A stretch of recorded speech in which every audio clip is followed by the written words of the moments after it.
Lizzie Dripping by Helen Cresswell. Lizzie Dripping and the Orphans. Once upon a time, and I mean last week or last year, there was a girl called Lizzie Dripping. There is a girl called Lizzie Dripping in most villages round these parts. It isn't meant unkindly, it's really quite affectionate. It fits the kind of girl who is dreamy and daring at the same time, and who turns things upside down and inside out wherever she goes and whatever she does. This is how our Lizzie Dripping was. She walked about with her head in the clouds, and was always trying to make life more exciting, more full of shivers and panics and laughter than it is if you leave it to itself. It often looked as if she was telling what most people would call fibs. She wasn't, of course. She was just making things up as she went along, and that is quite a different thing. Lizzie's real name was Penelope Arbuckle, but no one ever called her that. There was her father, Albert Arbuckle, whose real trade was that of a blacksmith, but who worked as a plumber most of the time because there were more burst pipes to be mended than horses to be shod these days. Then there was her mother, Patty, who had her feet as firmly planted on the ground as Lizzie had her head stuck in the air, so that it was a wonder that the two of them ever met. And then there was the baby, Toby, who at the time we are talking about was little more than a gurgle and a yell. "My fat little lamb," Patty called him, and fat he certainly was. One autumn evening the Arbuckles were sitting round the living-room fire after supper. Patty was patching a pair of trousers, and Lizzie was reading a comic on the sofa next to Albert, who was behind his newspaper. There came a knock on the door. "Come in," cried Patty, without getting up. The back door opened straight into the little room. First a face peered round, then the rest of the visitor followed. "Blodwen!" cried Patty. "You come right in and shut door. Move off, Lizzie, and make room for your Aunt Blod." Blodwen was not Lizzie's aunt at all, not strictly speaking. She was just one of Patty's oldest friends, and had wormed her way into the family, so Lizzie thought, by false pretences. "Oh, nippy out it is," she announced, plumping herself on the end of the sofa nearest the fire. "Frost next thing, I shouldn't wonder. Burst pipes, Albert?" giving him a nudge. "Early yet for that, Blodwen," he replied. "Too much wind about. Don't reckon on much in the way of burst pipes while Christmas." "Leaks going all right, are they?" she inquired. "Insofar as I can tell, Blodwen, while I dig 'em up." "Grows a lovely leak, Patty, don't he? Best leak grower in Little Hemlock, that's what I always tell people. Cup of tea going, is there?" She knew the family well enough to ask a question like this when it was quite obvious that there was not a cup of tea going. "Soon can be, Blod," replied Patty, getting up. She put the kettle to boil on the hob, and then sat down again. "Oh, drat!" she cried. "Whatever's that?" That was Toby yelling. "Drat that child!" she cried. "It's as if he knowed every time I put kettle on. I've only to sit down and rest my legs over a cup of tea, and he sets up as if bottom had dropped out of his cot. Nip up, Lizzie, there's a good girl, and turn him over." "I'll turn him over," Lizzie thought. "Blodwen ain't come here for a cup of tea. She's come to tell summat, and I want to hear it told." She raced up the narrow stairs, and had no sooner reached the top than Toby's yelling stopped as abruptly as it had started. "Well, if that ain't just like him and all," she thought. "Drat you, Toby Arbuckle, for a blessed nuisance." Back in the living-room, she was just in time to hear Blodwen say, "For the orphans, bless their little hearts." "What orphans?" demanded Lizzie. "All orphans," Blodwen said. "All the poor little children without so much as either a mother or a father as you're lucky to have, Lizzie Dripping." Your aunt was telling us about the bring and buy there's to be, explained Patty, busying herself with cups and saucers. You'll have a slice of seed cake, won't you, Blodwyn? Bring and buy in Chapel Hall in aid of the orphans, she says. Bring and buy, Blodwyn nodded. November 7th, Chapel Hall at 6:30. Usual stalls, you know, plenty of cakes and knitting. Only thing is, it's toys we want most of, see? Toys. Hooray! Cried Lizzie. I'm saving up then. Toys to give it is, Lizzie, said Blodwyn severely. Surprised at you I am, all them toys you've got, and a mam and dad the best in the world. That's what we thought, Patty, see. All the children to give their toys to show thankful how lucky they are. Saddest thing in the world it is to be an orphan. Bless their hearts, Patty added. How do you know? Asked Lizzie. You've never been one. You shush up, said Patty sharply, speaking to her aunt like that. And you go up to your room this very minute. You just sit up there and think of how it feels to have no mother and father, and all on your own in the world. You'd not get far on your own, my girl. Lizzie got up sulkily and went to the door. And you have a good sort through your things, called Patty after her, or I'll do it for you. All that stuff you've got and grudging them to an orphan. I'm ashamed of you. Lizzie stamped up the stairs, though the nearer she got to the top, the softer she stamped. She was mad and sorry now, but if Toby woke, she'd be madder and sorrier. In her room there was a nearly finished jigsaw on her chest of drawers, and she stood and slotted a few pieces in while she calmed down. Orphans don't have people nagging at 'em morning to night, she thought. Nag, nag, nag. And I haven't got a lot of stuff either. Becky Farmer's got twice what I've got, and Dawn Walker. And as for that Michael Davy, brand new bike he had for his birthday, and a cricket bat and roller skates. Spoilt to death he is. I'm not spoilt. She slotted in the last piece of sky. Wish I was. The jigsaw was finished, except for the 3 missing pieces. It was cold up there in her room.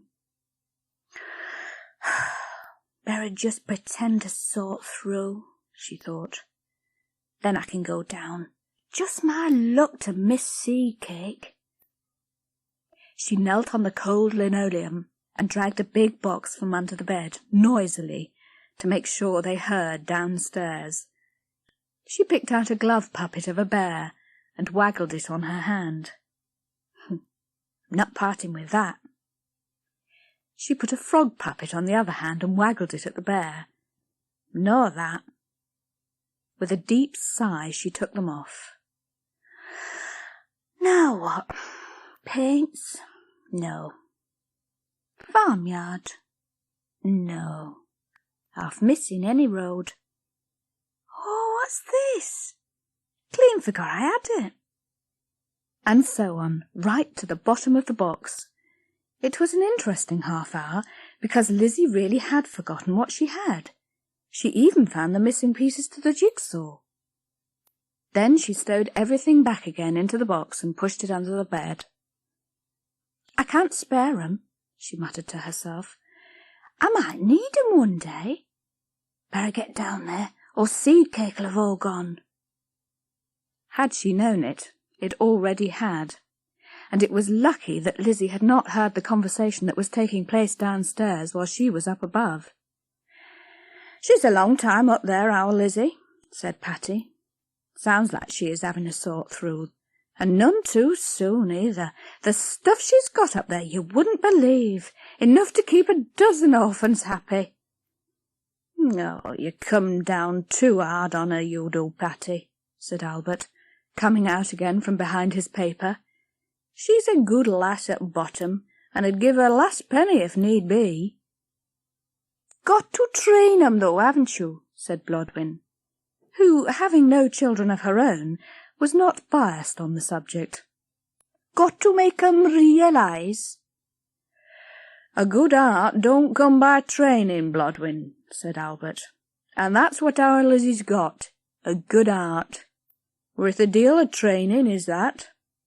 "Oh, I'm not denying, Albert. I'm not denying." Her mouth was full of seed cake. "Lovely cake, this, Patty. Melts in your mouth. You hardly know you've had it."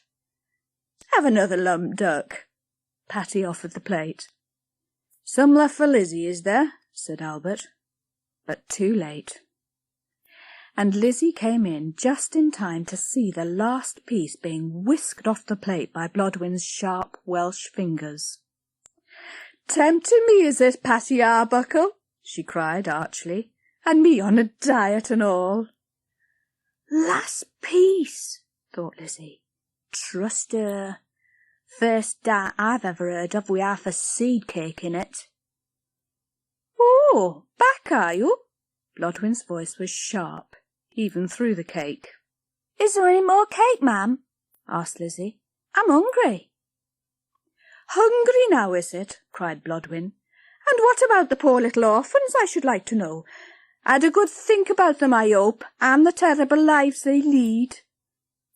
"Thinking don't stop me going hungry," said Lizzie. "Is there any, ma'am?" "You sit and wait," Patty told her. "Had a good clear out, did you? Where's stuff for the bringing by?" "I'm still deciding," said Lizzie. "I ain't got to decide tonight, have I?" Blodwin was shaking her head. "Pity is she never had a brother or sister, Patty. Trouble with an only child, that is. Selfish. Not used to sharing, see." "I have then," cried Lizzie. "I've got Toby."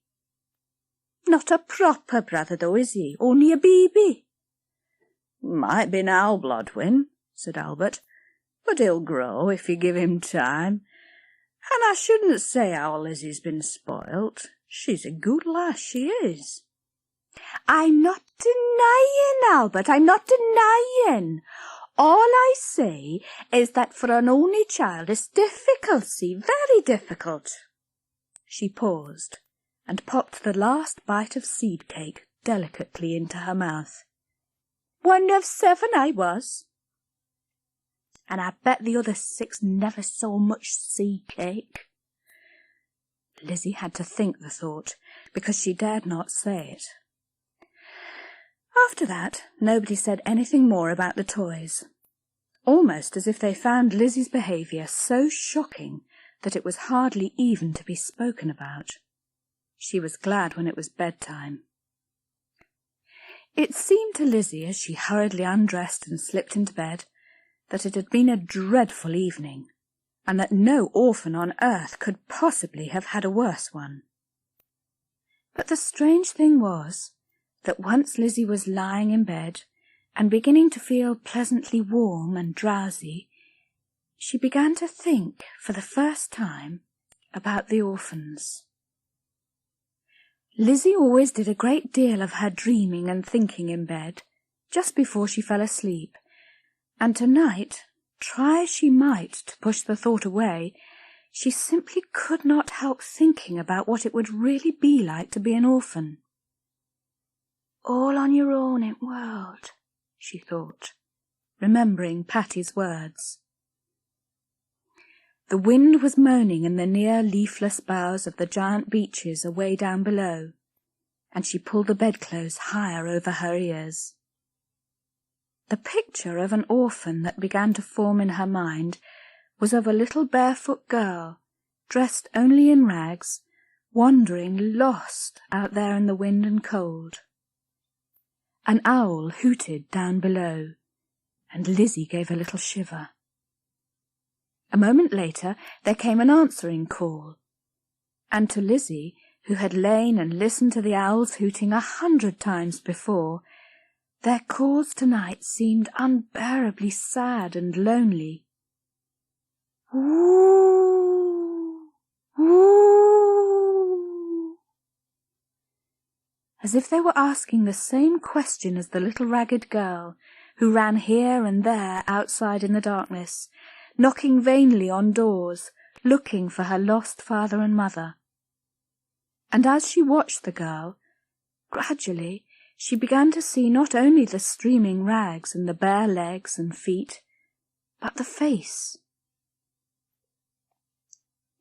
Slowly it changed from a pale blur into a face, and it was a face that she recognized, and all at once Lizzie realized that it was herself, her very own face, and she could see tears running down, and at the same time felt warm trickles run from her own eyes and onto the pillow where they straightway grew cold.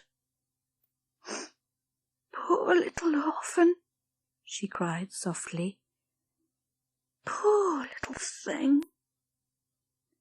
And as she cried, she was crying for herself, running barefoot out there in the dark, and seeing the curtains of the windows all drawn tight, and no one to see or take pity on her. Again the owl hooted. Lizzie pushed back the covers and snapped on the light, blinking and brushing her eyes on the back of her hand. "I'll give you some toys," she cried to herself. "Wait, I'll give you some." She ran over the cold lino to the cupboard where she kept her best toys, the ones she really loved, the ones she had never even looked at when she'd come up earlier that night. Swiftly she sorted among them, picking things out, one here, one there. She took out the monkey with the tattered fur that Albert had won for her at the Goose Fair 5 years ago. She picked out the one-eared rabbit called Loppy, the tiny Japanese doll, and the beautiful tin teapot with painted sunflowers. She put them in a pile on top of the cupboard, turned off the light, and got back into bed. Before long, the picture of the orphan began to float up again, but this time, as the picture began to grow clearer, she could see that the girl was standing with the toys held tightly in her arms, and was smiling over them straight into Lizzie's eyes. Lizzie smiled back and fell asleep. In the morning, when she awoke, the first thing she saw was the pile of toys. Then she remembered the ragged orphan who had run barefoot in the night through her dreams. Now, in the light of day, the orphan seemed very unreal and far away, and she felt a pang as she remembered how she had promised her toys, given them as good as. "Have to stick to it now, Lizzie," she said to herself. "Can't back down now." When she got up, she sadly put the toys together into a brown paper carrier and put it back into the cupboard. She tried not to think about it during the days that followed, and most of the time succeeded. The day came for the bring and buy. Patty was up early, as she always was on such occasions. She was baking nearly all day, because her drop scones and Bakewell tarts were famous, and always sold out first, even at 2p each. She was still baking in the afternoon, when Lizzie came in from a skipping session in the yard. Smells nice, ma'am." "Now you needn't start that, Lizzie," said Patty. "I know what you're after right enough. For at Orphans, these cakes, not great girls like you that's eating from morning till night and never satisfied, seemingly." "I know, ma'am. What I meant was, lucky orphans. Your best cook in Little Hemlock, ma'am. Even Becky Farmer says that." Patty was pleased, despite herself. "Well, that's as may be. I know I've always to be up at crack of dawn baking, if ever there's a bring and buy in this here village. You got them toys ready, Lizzie, for when your Aunt Blodwin comes?" "Here, ma'am." Lizzie showed her the bag standing by her chair. She could see Midge's head sticking out from the top. "There's a good girl," said Patty. "I knew you would, when you'd time to think about it. And you've that much stuff. I never had that much stuff when I was your age." "Ma'am, why do I have to call her Auntie Blodwin? She ain't my real aunt at all, is she?" That's a nice thing to come up with, for goodness sake, cried Patty. Called her auntie ever since she was old enough to talk, and now— A knock came at the door. It was the one Lizzie had been dreading all day. "Come in," cried Patty. As if we don't know who that is, thought Lizzie. Cried Blodwyn. "Lovely smell! Halfway up the street I smelt it. Try one, can I?" And had whisked up a bakewell and bitten into it before Lizzie had so much as opened her mouth to say, "For the orphans, them, 2p each to you," under her breath. Blodwyn nodded at Lizzie, who scowled back. Just look at her, Lizzie thought. Easy to get other people giving things for orphans. An orphan could have done with that tart, and so could I, for that matter. "Got your toys sorted, have you?" asked Blodwyn thickly through a mouthful of crumbs. Without answering, Lizzie picked up the bag of toys and passed them over. "There's a good girl," cried Blodwyn. "Isn't she, Patty? See what you've given, shall we?" "Let them alone. Let me things alone, old busybody. It's the orphans they're for, and none of your business." But she said the words silently. She watched Blodwyn's fingers prying into the bag. The monkey came out first, bald patches, dangling tail and all. "Oh, Midge," cried Lizzie silently. "Goodbye, Midge." "Oh!" Blodwyn's exclamation sounded surprised and disappointed at once. "Whatever? Oh! No ear to it, this rabbit hasn't. Bit scratched, isn't it?" This picking up the beautiful sunflower teapot. "It's not your rubbish you're giving, I hope, after all that was said." "What?" Patty looked up. "Midge? Giving him, are you? Never thought to see the day when we'd see it back of him. And that mangy old rabbit. Good riddance." She sounded pleased. At that moment, Lizzie did not know which one of them she hated most. "Not a jumble sale, this," said Blodwyn, offended now. "Nice toys it was we were after. Money we're trying to raise for all them little orphans, bless their hearts. Hardly 2p each these'll fetch, I should doubt. However—" She picked up the bag and went to the door. "See you later, then," and was gone. Lizzie stared after her aghast. "Ma'am," she cried, "they're going to sell 'em. She said they're going to sell them." Patty looked up, startled. "Whatever else, Lizzie Drippin? Not that there'll be more than 10p for that lot. Could have given one decent thing, Lizzie." Lizzie hardly heard. "But they're for the orphans. I gave 'em for orphans. I wanted 'em to have my toys." "Money's for orphans," said Patty. "Toys are to be sold for money to give to orphans. Same thing, isn't it? I don't know what you're going on about, Lizzie, really I don't. Now come along, there's a good girl, and get these counted into half-dozens. You'll get bags from the pantry." Dazed, Lizzie did as she was told, and all the time she was thinking, Gone forever now. Midge and Loppy and me beautiful teapot. And to sell 'em. Heaven knows who'll get 'em." It was almost too much to bear.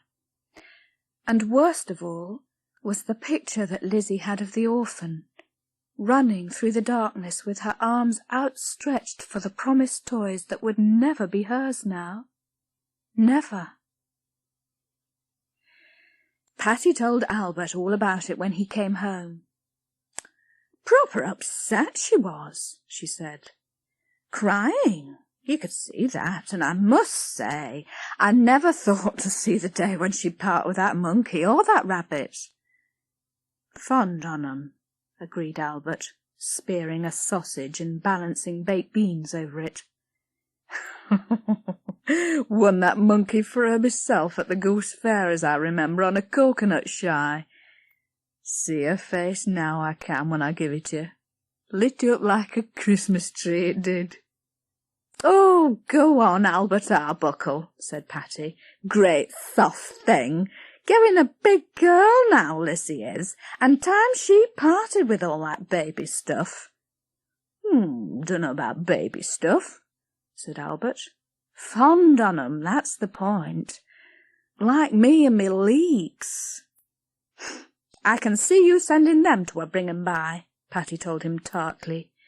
You wouldn't send 'em to save your own grandmother, let alone orphans.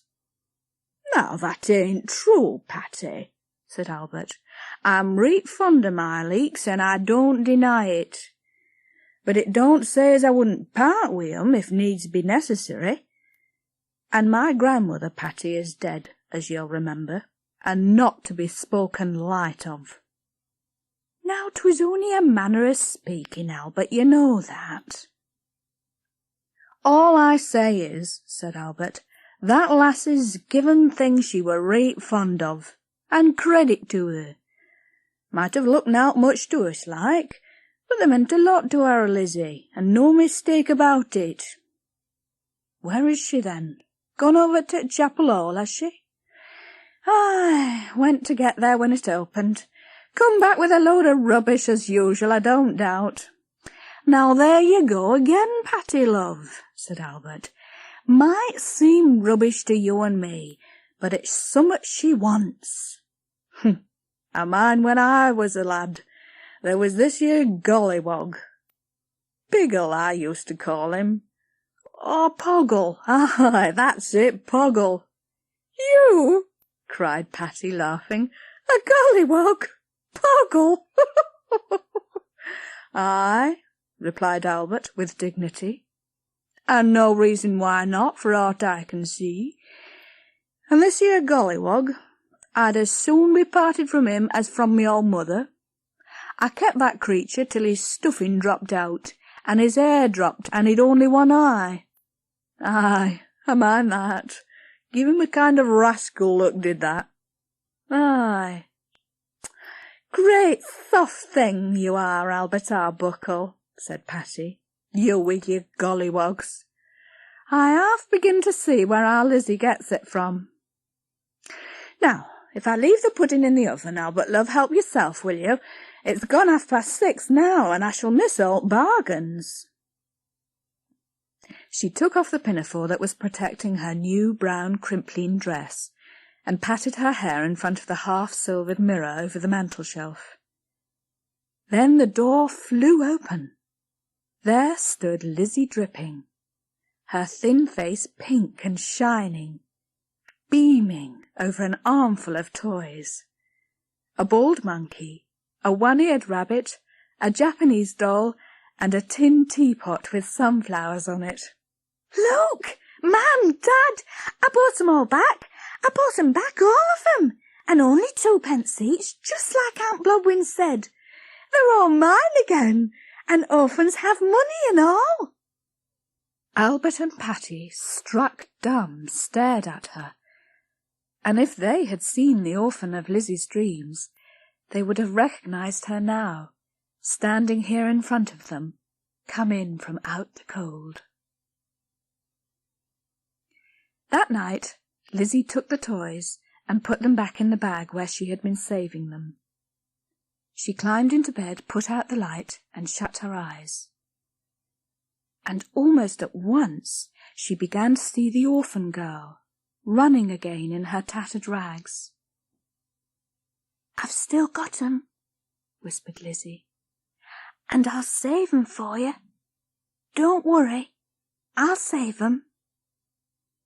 And the orphan girl smiled, and Lizzie smiled back, and fell asleep.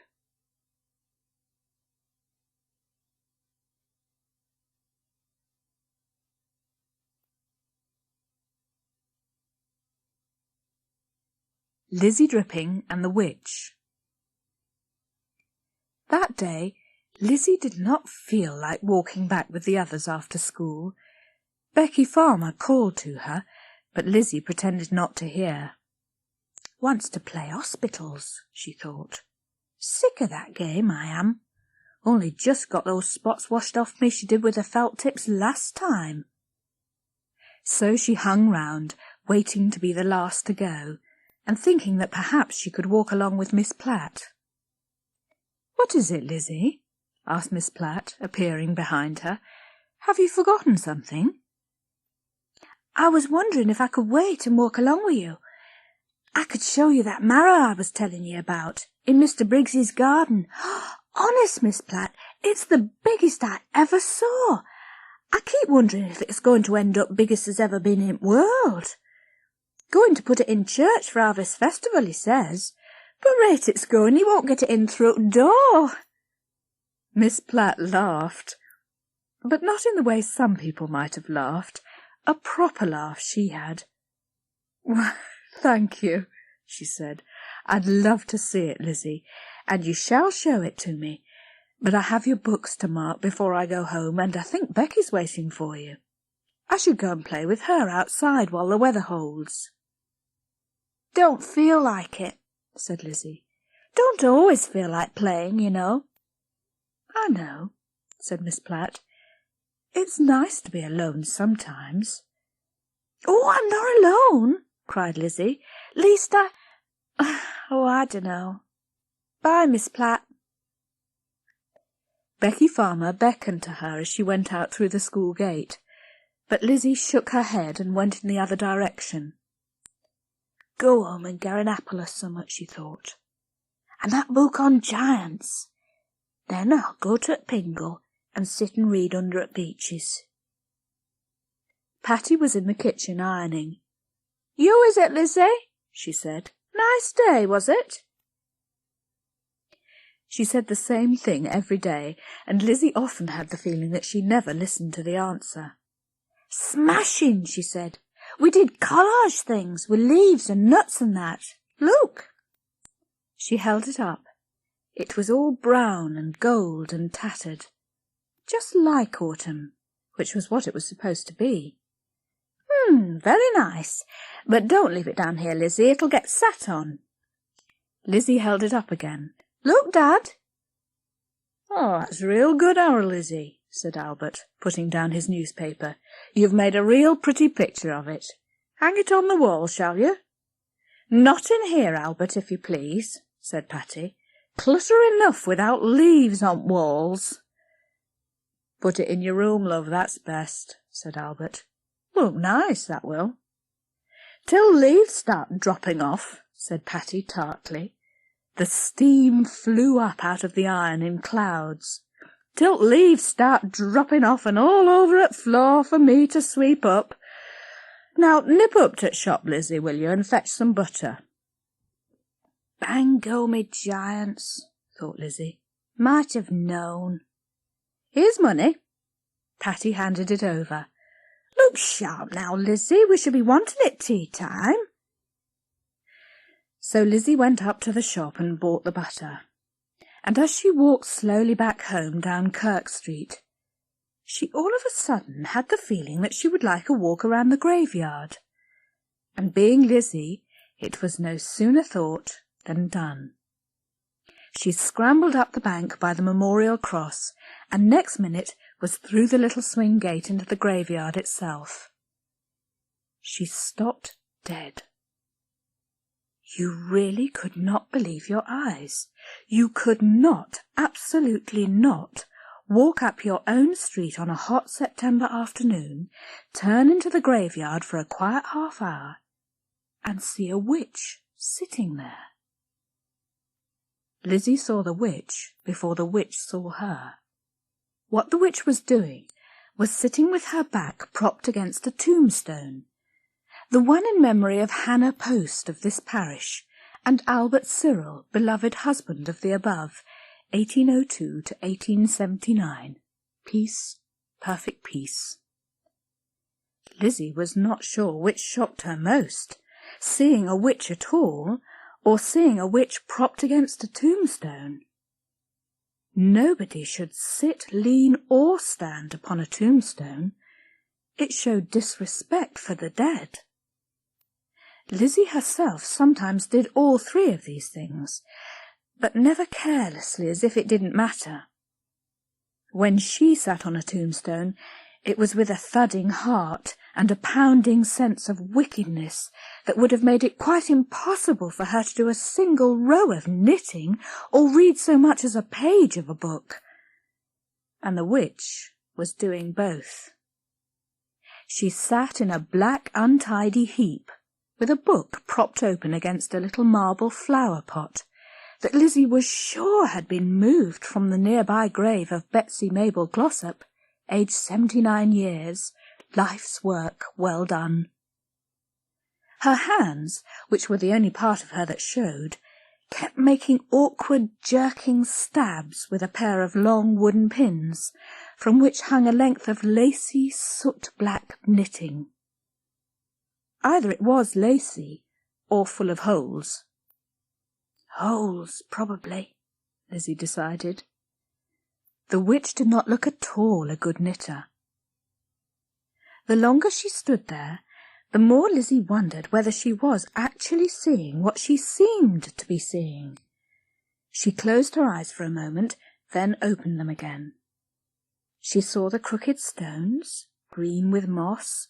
She saw the tall cow parsley with its seeding heads. She saw the roof of Pond Farm in the dip below. And she saw a black bundle topped with a pointed hat propped against the tombstone of the perfectly peaceful posts. She saw a witch. Lizzie turned and went softly back along the little path by the church, through the gate and back into Kirk Street, hot and shadowless, and smelling of the blue smoke from the burning stubble. No one was about who was not really worth talking to.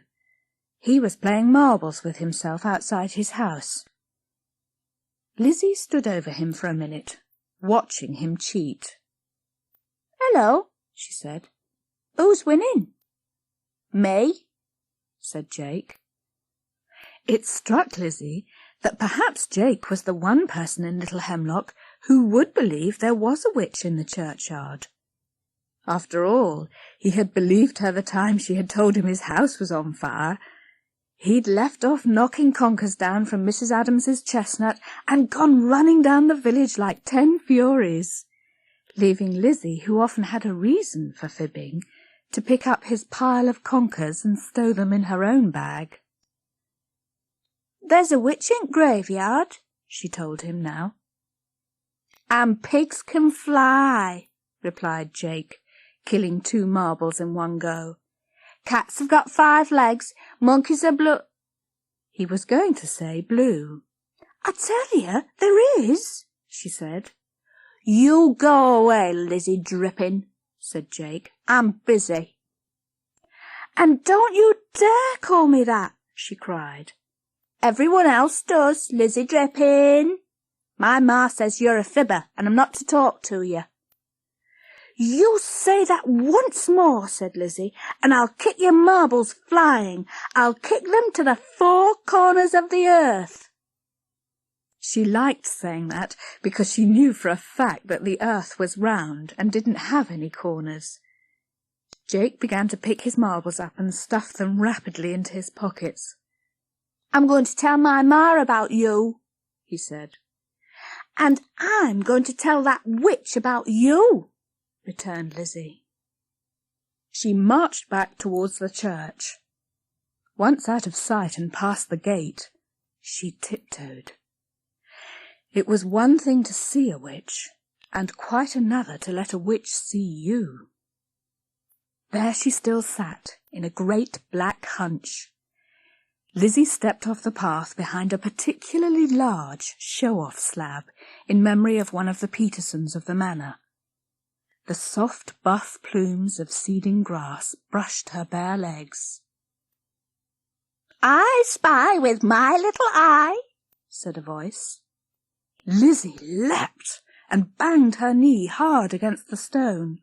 "Ouch!" Saw you the first time, and I see you now," came the same cracked, chatty voice. The fingers were still stabbing with the needles, the face still hidden under that wide black brim. Lizzie stood poised. Should she run, or should she stay? She wanted, despite the knocking of her knees and the thudding of her heart, to stay. She knew for a fact that in all Little Hemlock there was no one half so interesting to talk to as this witch. "If I was going to hide," the voice went on, "I should vanish into thin air." Lizzie stepped from behind the stone.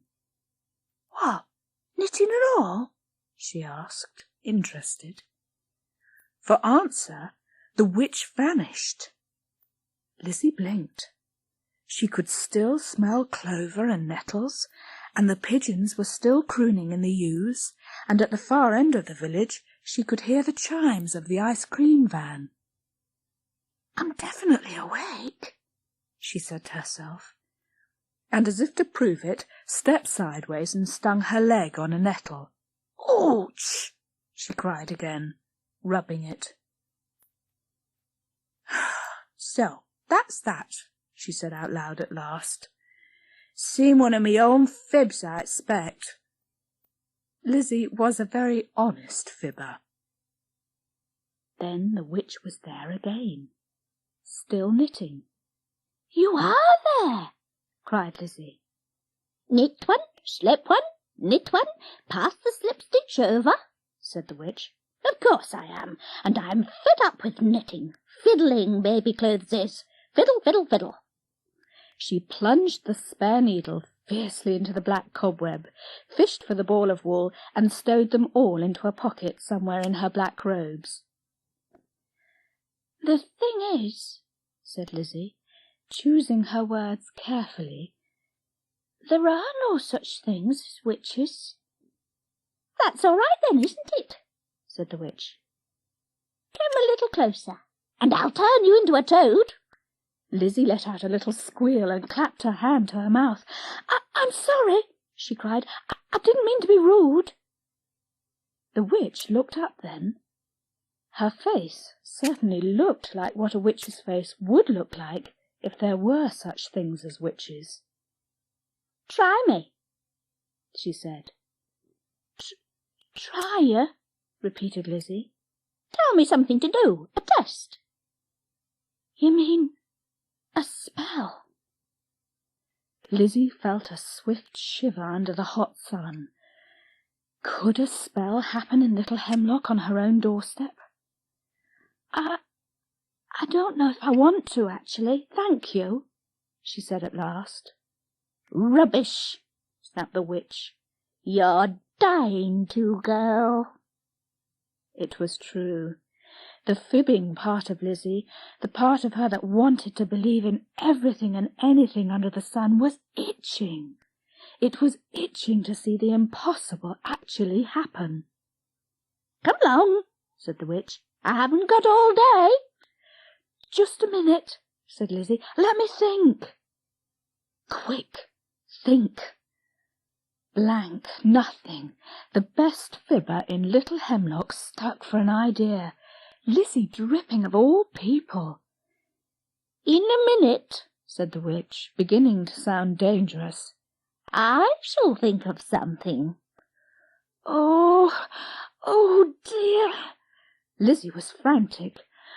What about... She was hedging for time. "What about what?"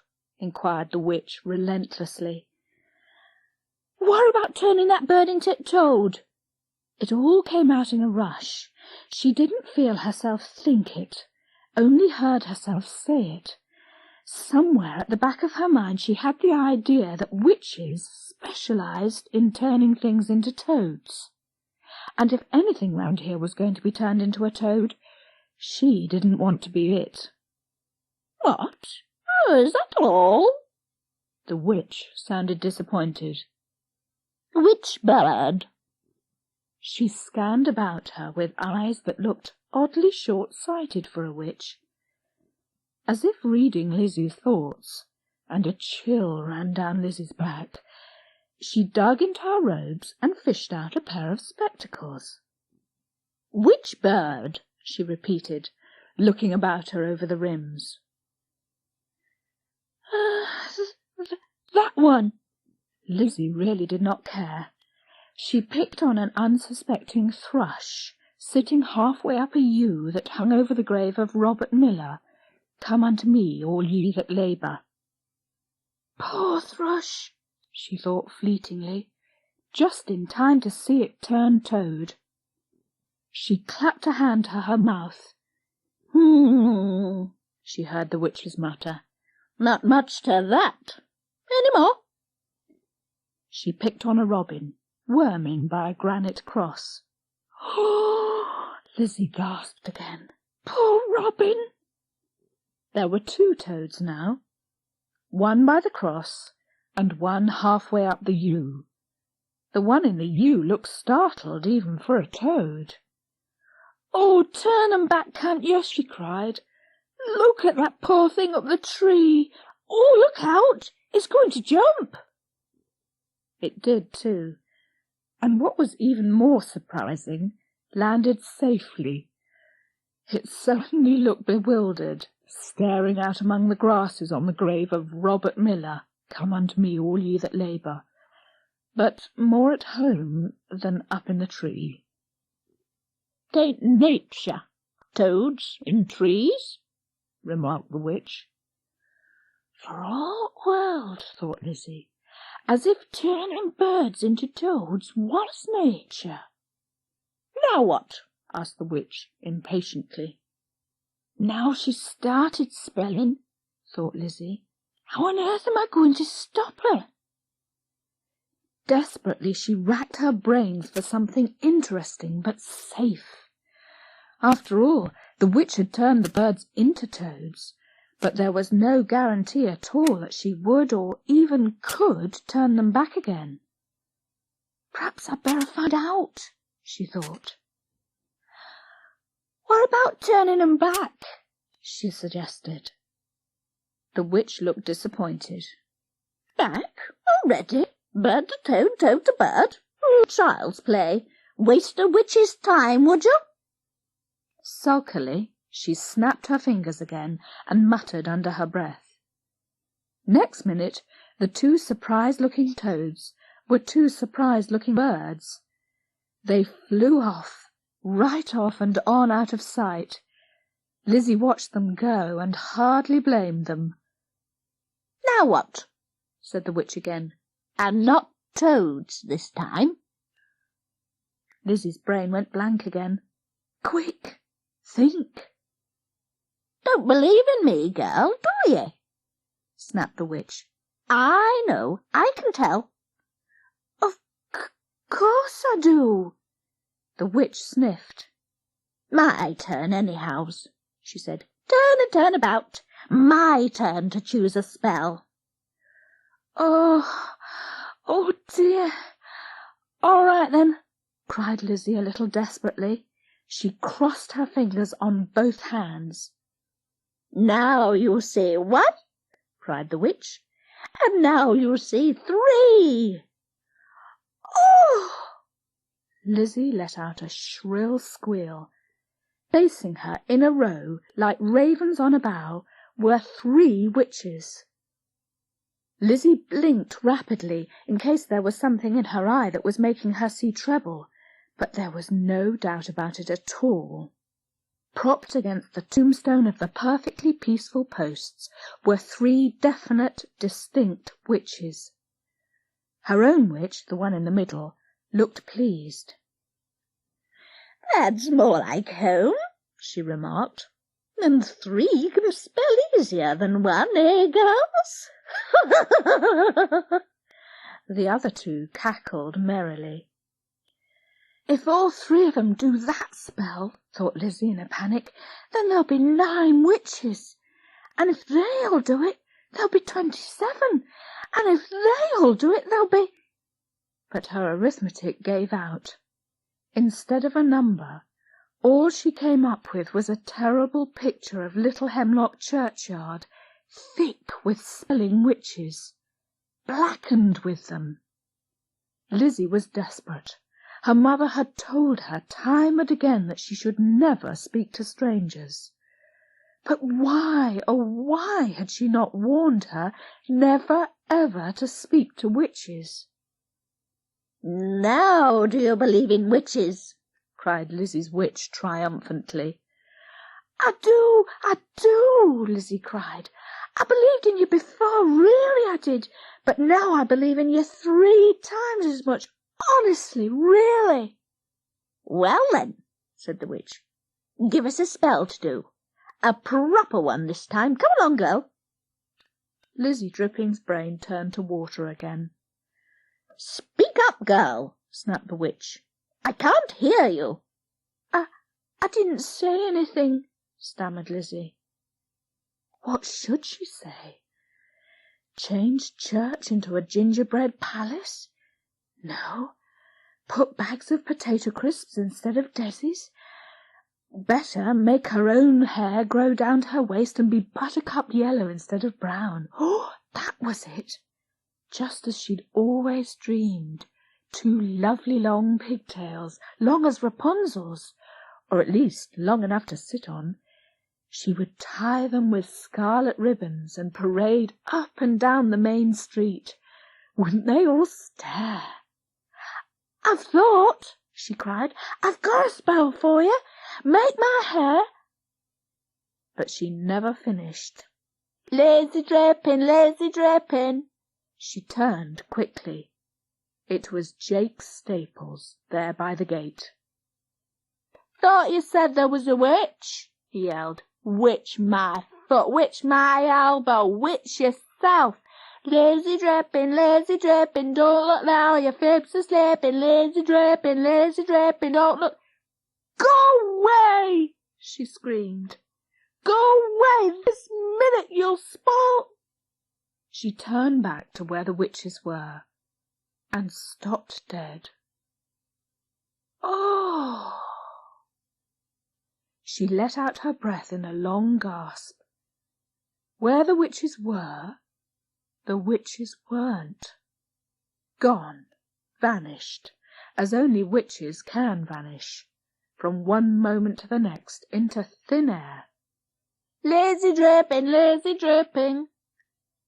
Jake was still calling, but she hardly heard him. "Oh, witch," she whispered, "where are you?"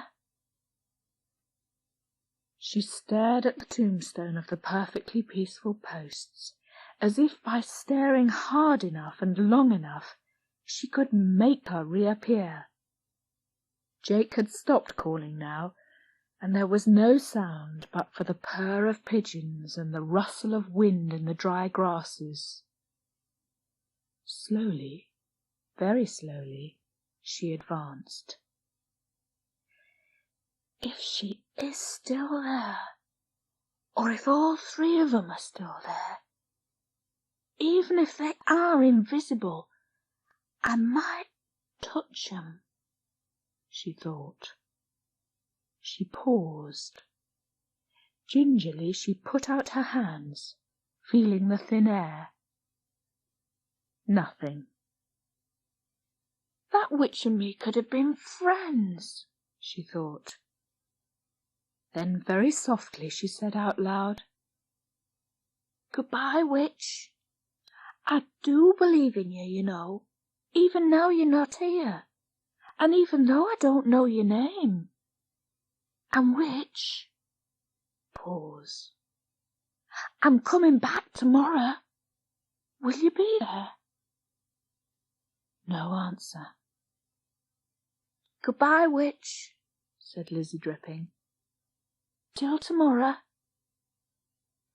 And she turned and went home, because in her money box she had 10 pence, and she wanted to buy some scarlet ribbons.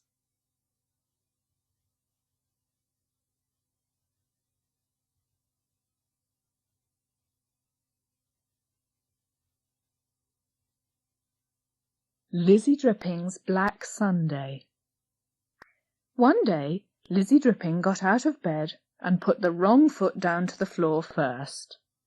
Some people might say she got out of bed the wrong side, but in Lizzie's case this was impossible. Her bed was next to the wall. If Lizzie had known quite how bad the day was going to be, if she had known that it was a day that she was going to think of forever afterward as Black Sunday, she might not have got out of bed at all. But she did not know. So after lying for a few minutes, watching the breeze stirring the curtains, and hearing the sleepy croon of the pigeons, she did get out, putting the wrong foot to the floor first.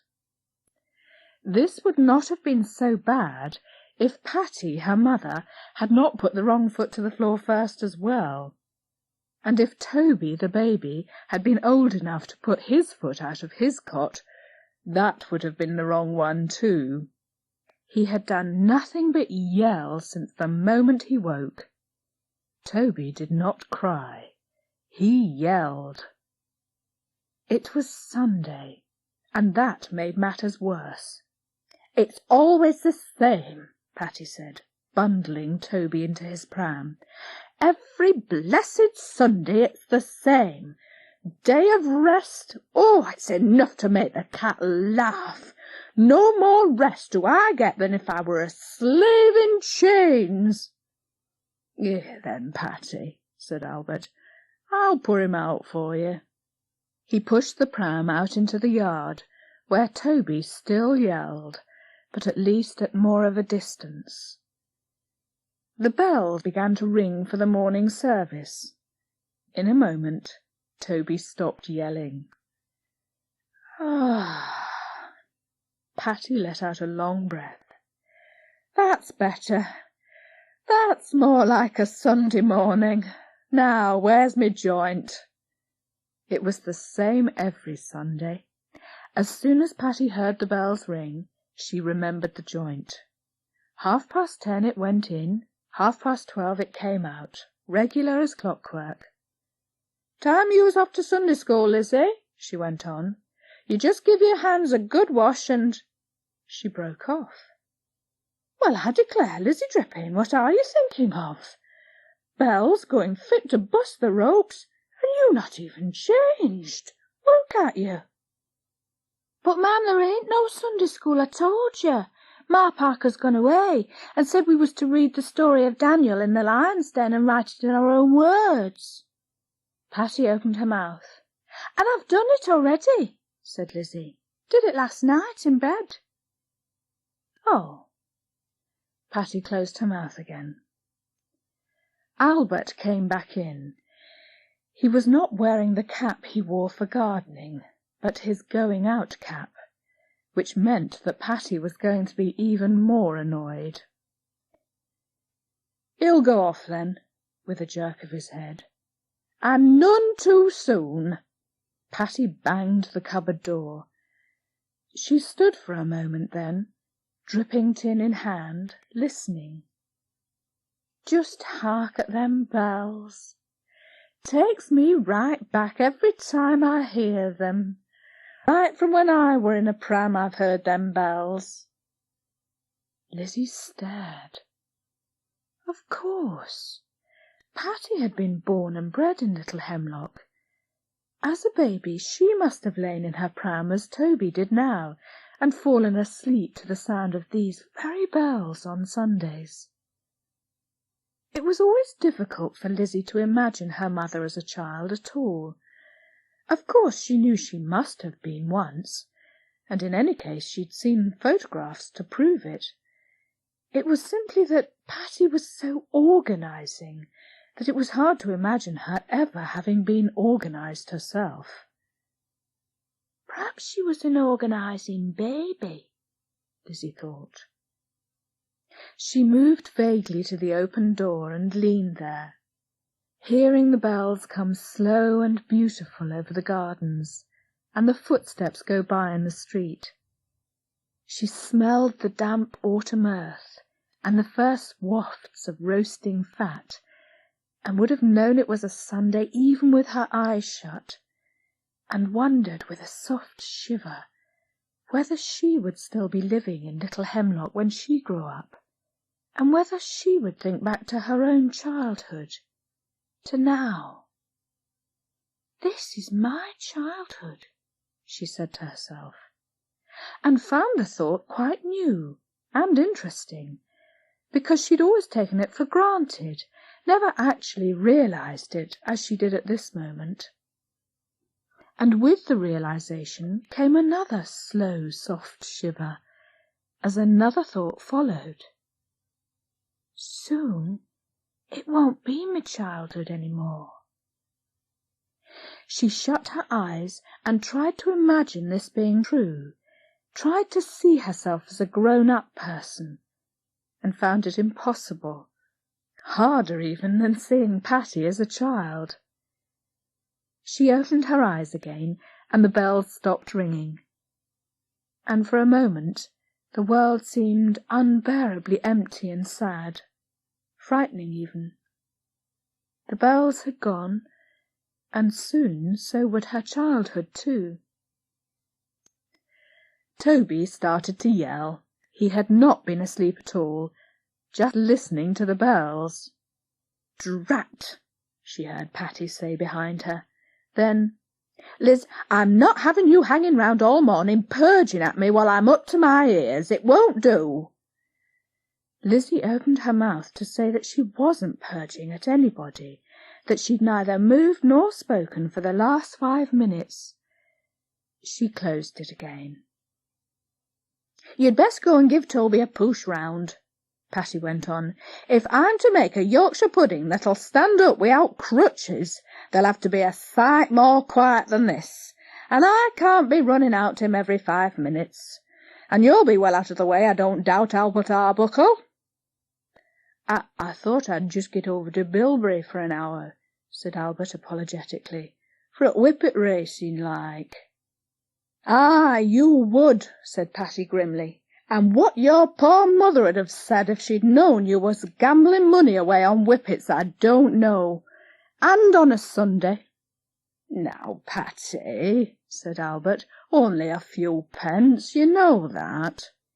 "Pence or pounds makes no difference. Now come along, Lizzie, look sharp. You give him a good push round and it'll see him off till dinner." Lizzie sighed. "All right, ma'am." She took the handle of the pram. "Come on, you great fat nuisance." Toby yelled the louder, as if he knew an insult when he heard one, and was paying it back the only way he could. Lizzie did not really mind going for a walk at all.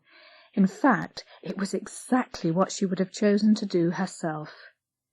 There was such a heady smell to the morning, of hedge and nettles drying in a hot sun, such mingled smells of autumn and Sunday dinners, that she would have run, let alone walked. But there was Toby to be lulled off, and she knew from experience that the slower you pushed, the drowsier he became, rocked in his pram like a boat on a slow swell. Almost as soon as the pram started to move, the yells stopped, and as Lizzie pushed him up Church Lane between the banks of bushing hemlock, she began to think again the thoughts she had while the bells were ringing. "Wonder what it feels like to be grown up. What if I was grown up and married, and Toby was mine?" She looked doubtfully down at him, and tried with all her might to feel what she would feel if she were actually his mother. She bent over and tucked his blanket more tightly round him, and said half-heartedly, "There now, my fat little lamb, off to bye-byes," in the special tone of voice Patty always used when talking to him. Toby, miraculously, turned onto his side and put his thumb into his mouth. Lizzie, pleased, walked on sedately, still playing her grown-up part, and trying to think the kind of thoughts a grown-up might have. What shall I give 'em for their tea? I know. bacon and beans on toast. That's Lizzie's favourite. Then oranges and jelly, she fair loves that. And I'll bake her favourite cakes this afternoon. That's what I'll do. Make some doughnuts and chocolate eclairs and some drop scones and... Hey, Lizzie! She turned and saw Becky Farmer and Jake Staples, each carrying a saucepan. Come on, we're off blackberrying. Lizzie was so lost in her grown-up part that before she had even time to think, she heard herself say, No, thanks. Taking Toby for a walk, bless his heart. Having trouble with his teeth, you know. Ooh, you don't say so, cried Becky. Hark at her, proper little nursemaid. Come on, Jake. Blackberries galore down by Pingle. Lizzie tossed her head and walked on. She heard their voices in the distance, mocking. Lazy draping, don't look now, your fibs are slipping. Who cares? She thought. I can get me own blackberries when I want 'em. Now, where was I? Oh, yes, that's it. Doing what's for tea. Now. She was just beginning to get back into her dreaming again, when she looked up and saw a figure approaching with a rapid, short-stepped gait. Oh, no, it's not her. But it was. Aunt Blodwin on her way to the chapel, by the look of it, to do the flowers for the evening service. The villagers in Little Hemlock were divided fairly equally between church and chapel, and Aunt Blodwin was one of the chapel's leading lights, as well as leading soprano. Well, now, if it isn't you! Cried Aunt Blodwin, who seemed to Lizzie to take a perfect delight in saying the obvious, and always aroused in Lizzie herself a strong urge to say something back like, No, it ain't me, it's the Loch Ness Monster. Asleep, is he? Remarked Blodwin, peering at the obviously slumbering Toby, and pulling back the blanket to see him better. Is now, thought Lizzie. Much more of that and he won't be. She noted with interest that an earwig was walking on Aunt Blodwin's shoulder out of the great bunch of dahlias and chrysanthemums she was clutching. Not many blankets, observed Aunt Blodwin. Chilled, babies get, not wrapped up properly. Hot though, ain't it? Said Lizzie. September, though, cried Aunt Blodwin. That's the point, Lizzie. Autumn it is. Your mother knows you're out, I hope. Yes, said Lizzie. Told me to give him a push round to get him off. And he is off. She could tell what Aunt Blodwin was thinking. Thinks I'll lose him. Thinks I'll tip Pram over or something. Oh, well, she knows best, said Aunt Blodwin, as if she believed no such thing. She went on, and Lizzie began to push again, when she heard Aunt Blodwin's voice again not 5 yards behind her. Lizzie, Sunday? And not at Sunday school? There is none, said Lizzie. Ma Parker's away. Mrs. Parker, I should hope, Lizzie Drippin, said Aunt Blodwin severely. Pity a substitute couldn't be found. Believe in children learning between right and wrong, I do, and keeping them off the street on a Sunday. Perhaps you could do it, Auntie Blodwin, suggested Lizzie innocently. I know it's church and not chapel, but not that much difference, is there? Not. Aunt Blodwin's voice rose, and the earwig fell off her shoulder. And me, Sunday school?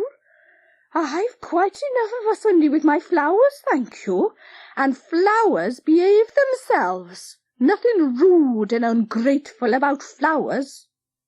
And she stalked off, clutching her bouquet to make the chapel beautiful. Full of earwigs, I bet, thought Lizzie with satisfaction.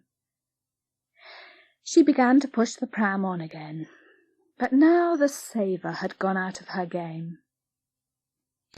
"Now, where was I?" she wondered. "Not much fun being grown up anyhow if you like her. But I won't grow up like that, I won't. Wonder if there's any blackberries by Old Mill. Was last year." So she turned along Side Lane and crossed over to the Wellow Road. In the field by the Neville Arms, a pair of beautiful white geese were performing the kind of grave minuet that geese do perform on sunlit days, when they find the grass soft and warm under their webbed feet. Lizzie pushed the pram along the track and dragged it up the steps and right in through the open door of the mill. "Darker in here," she thought, "less likely to wake." There was a smell of dust and dry grain and old wood, so strong and thick that Lizzie even fleetingly wondered whether that might wake the baby. Then she was outside again, feeling all at once light and free, and washing her hands for once and for all of the very idea of being grown up. For the next half hour she rambled in ever-increasing circles round the mill, looking for blackberries, and eating them as she picked them. "I've nothing to put 'em in," she thought, "and no point leaving 'em for birds to fetch." Then she found the bucket, lying in the kind of deep overgrown ditch where you would never be surprised to find anything. It was an old iron one, with a small hole in the bottom, but the handle was still there, and Lizzie picked it up and swung it. "Wonder who's... can't be wanting it, whoever it is." She bent and picked a handful of long grasses and stuffed them into the hole.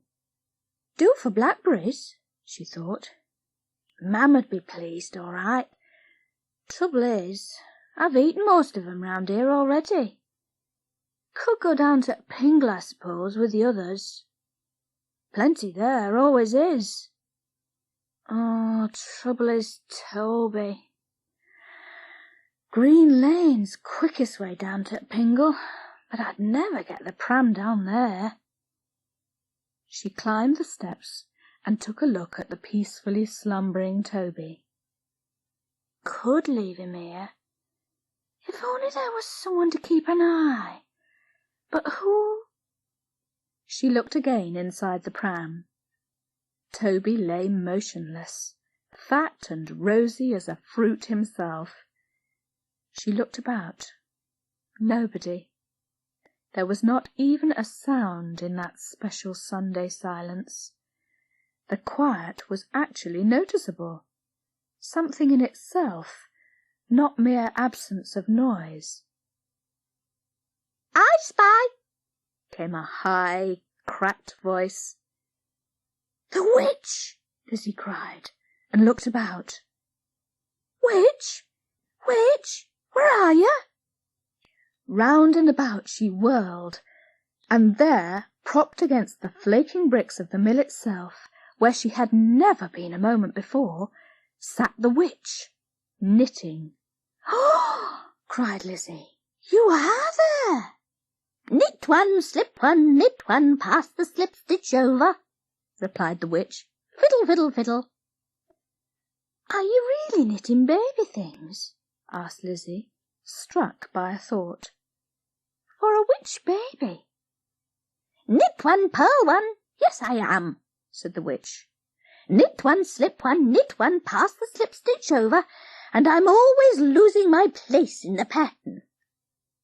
"You must like babies, then," suggested Lizzie hopefully. Babies is all right," said the witch. "I can do with babies when they're not yelling." "Mine isn't yelling," said Lizzie eagerly. "He's fast asleep, good as gold, and he never wakes up, not till it's dinner time. He's fast on, and he'll stop like that for ages." "What baby?" inquired the witch. "Here, in mill, look." The witch stowed her knitting in her pocket and got up. She followed Lizzie to the mill door and peered in. She said. That's how I like 'em. Then, would you... Do you think you could keep an eye on him?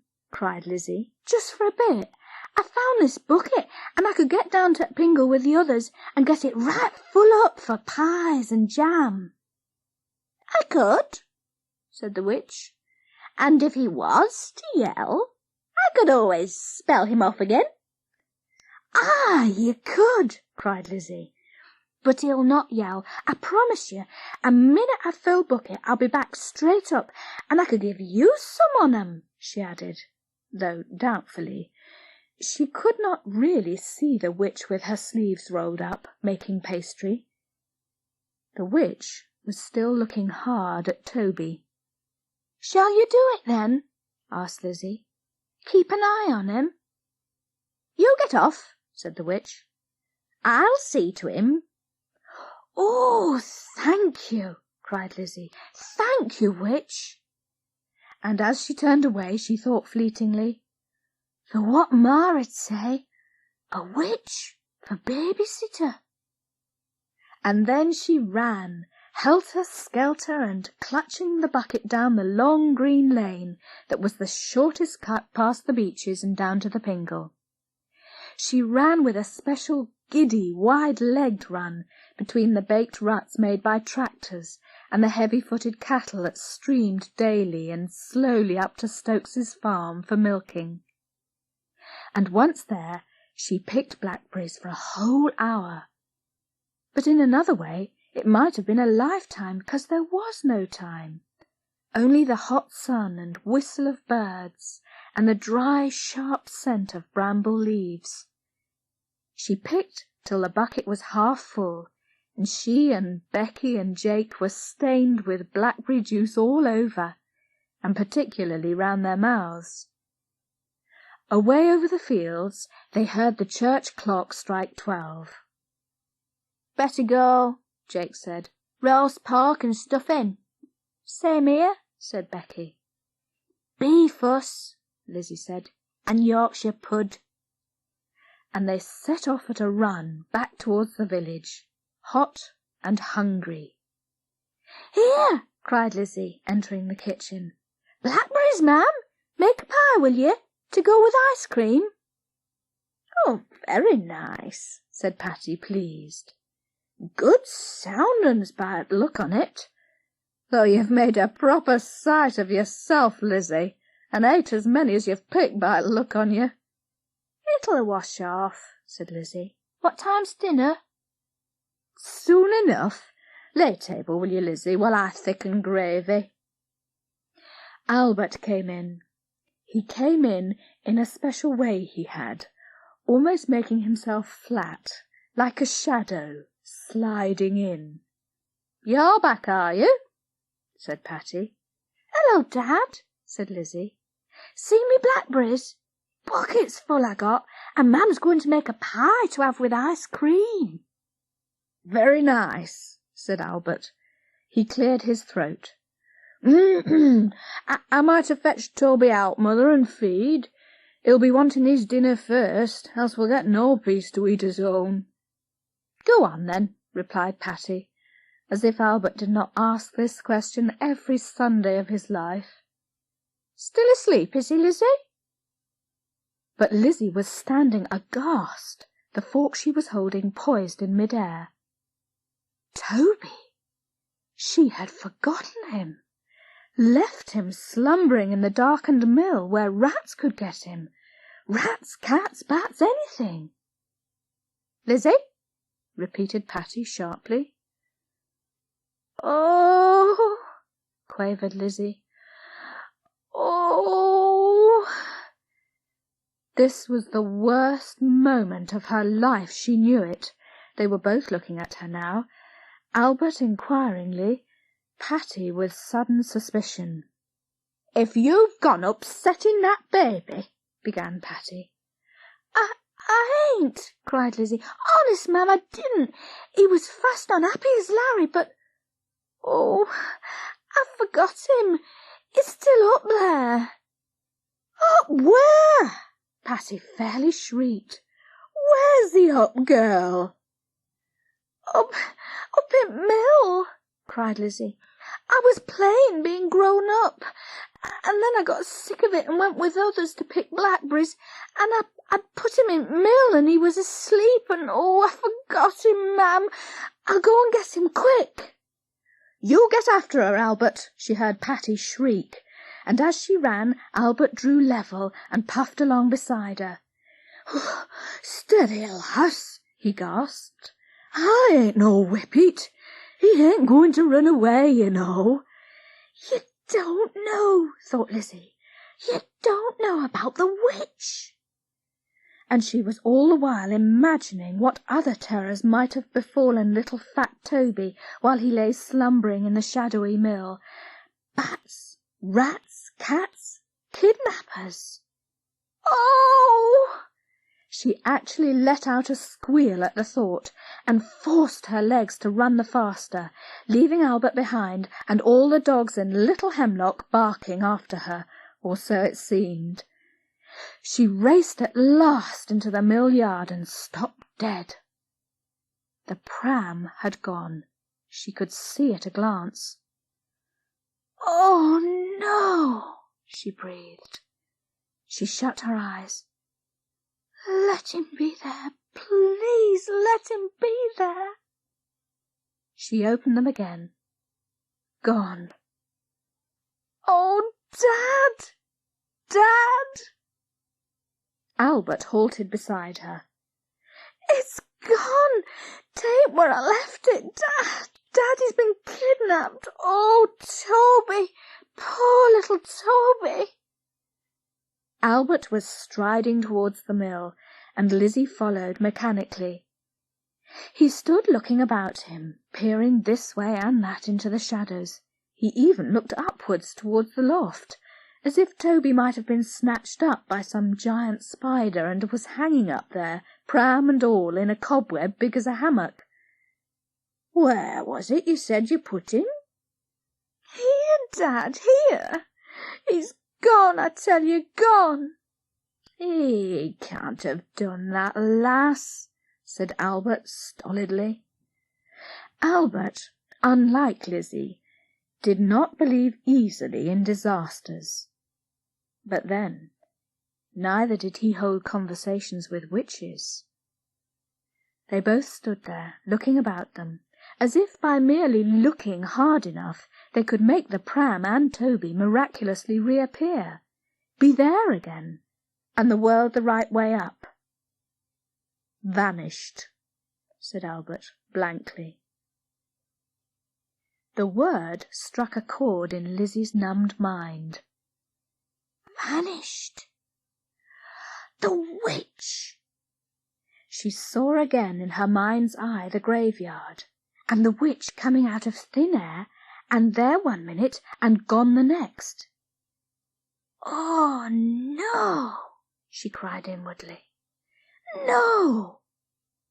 She pictured the witch standing in this very place, and Toby all of a sudden started to yell, or perhaps the witch drumming her fingers, bored and at a loose end without her knitting, and suddenly wanting to do a spell. She saw the witch mutter and snap her fingers, and whoosh! The pram gone, and Toby with it. "Oh, witch, witch," she whispered. "Give him back, please." "What's that?" said Albert. "Oh, what did you say?" "Nowt. I didn't say out, Dad." And she moved a little further away and whispered again urgently, "I shan't tell, witch, honest, but give him back, please." She strained her eyes into the shadowy depths of the mill for an even darker patch that might be a witch. Nothing. Then, in the quiet, very faintly, came the sound of a baby yelling. "Dad, listen!" They stood intently and listened. It was there, quite distinctly, and it was Toby, unmistakably and positively little fat Toby, who never cried but yelled. Lizzie ran out of the mill and across the mill yard and onto the road, and saw Toby's pram not 20 yards away, and pushing it, of all people, Aunt Blodwin. For the first time in her whole life, Lizzie was glad to see her. "Dad!" she screamed. "Come on here! I've found him!" And she ran forward and leaned over the pram and saw Toby's mouth stretched hugely and the tears running down his puffed-out cheeks, and heard hardly a word of what Aunt Blodwin was saying. "Found him, would you believe? Found in the mill, I ask you, all by yourself in that mucky old mill, and sobbing fit to break his heart, bless him. Never in all my life, Lizzie Drippin, never in all my born days." "Morning, Blodwin." It was Albert. "Nice morning." "Nice morning, is it?" cried Aunt Blodwin. "Nice now, is it, Albert Arbuckle? And your tiny innocent little baby left abandoned for his own good, I suppose. And lucky for him I found him too, or who knows what might have happened. Anything might have happened, the dreadful things you read in papers." "Now, Blodwin," said Albert, "no need to carry on. There's no harm done, and less said the better. We'll be taking him along now to get his dinner, and thank ye kindly." Firmly he took the pram and began to push it steadily towards home, Lizzie beside him. "Well, I never!" she heard Aunt Blodwin's voice floating after them. "Never in all my life! Cool as cucumbers, the pair of 'em! Never in all my born days!" And Lizzie and Albert looked sideways at each other and smiled, and Toby began to gurgle, and they kept on towards home.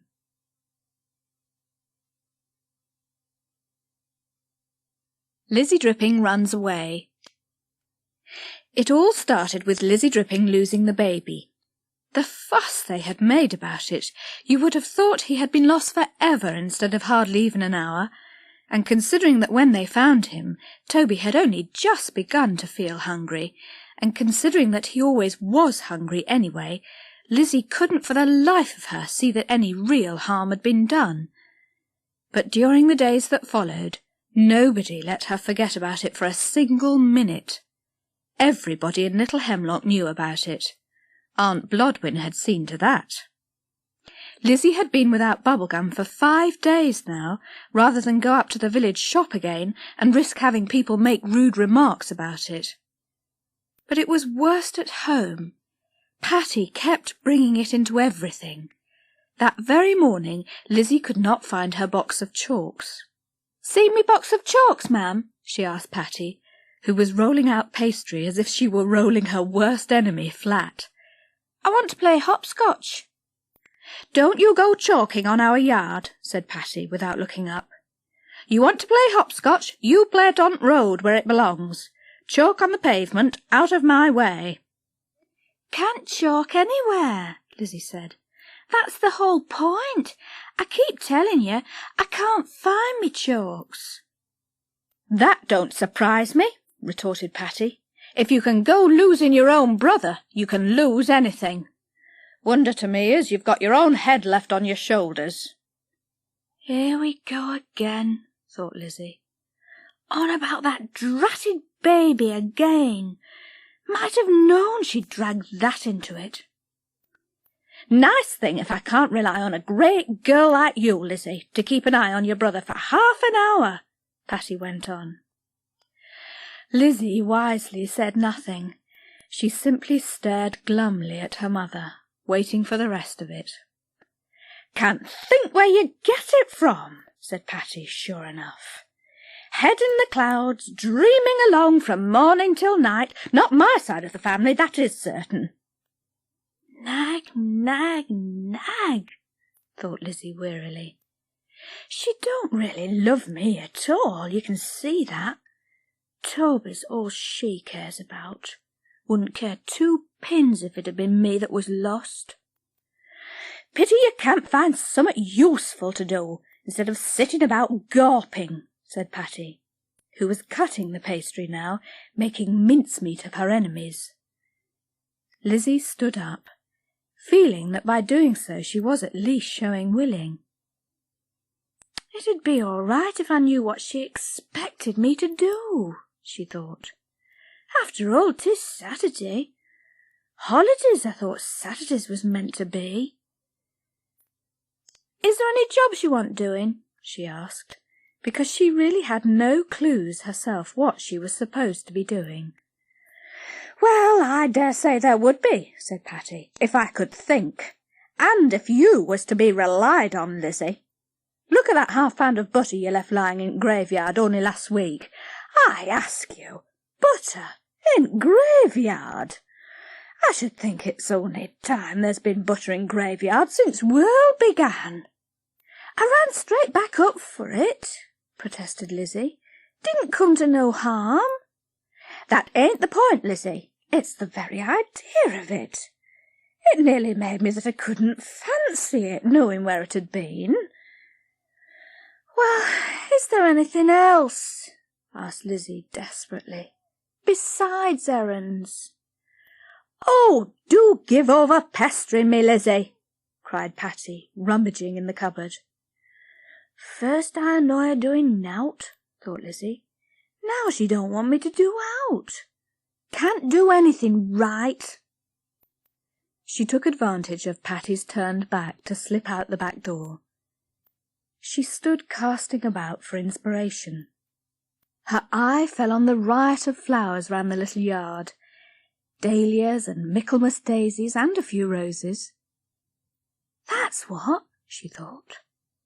I'll pick her a bunch of flowers and arrange 'em in that jug of hers shaped like a cat, and put 'em in front room. She'll like that.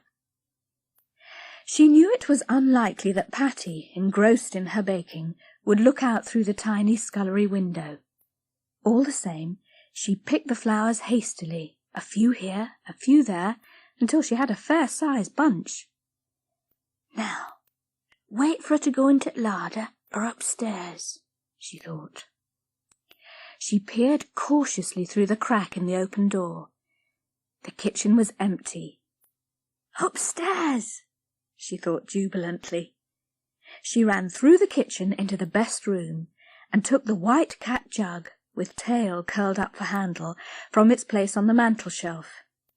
Hastily she ran back and filled it at the sink and put it on the draining board while she stuck the flowers in, curling rakishly over the cat's face. She was halfway through when she heard Patty on the stairs. She grabbed the rest of the flowers, picked up the jug, and made across the kitchen. Her foot caught in a crack in the lino against the chair leg, she never knew which, and she pitched forward.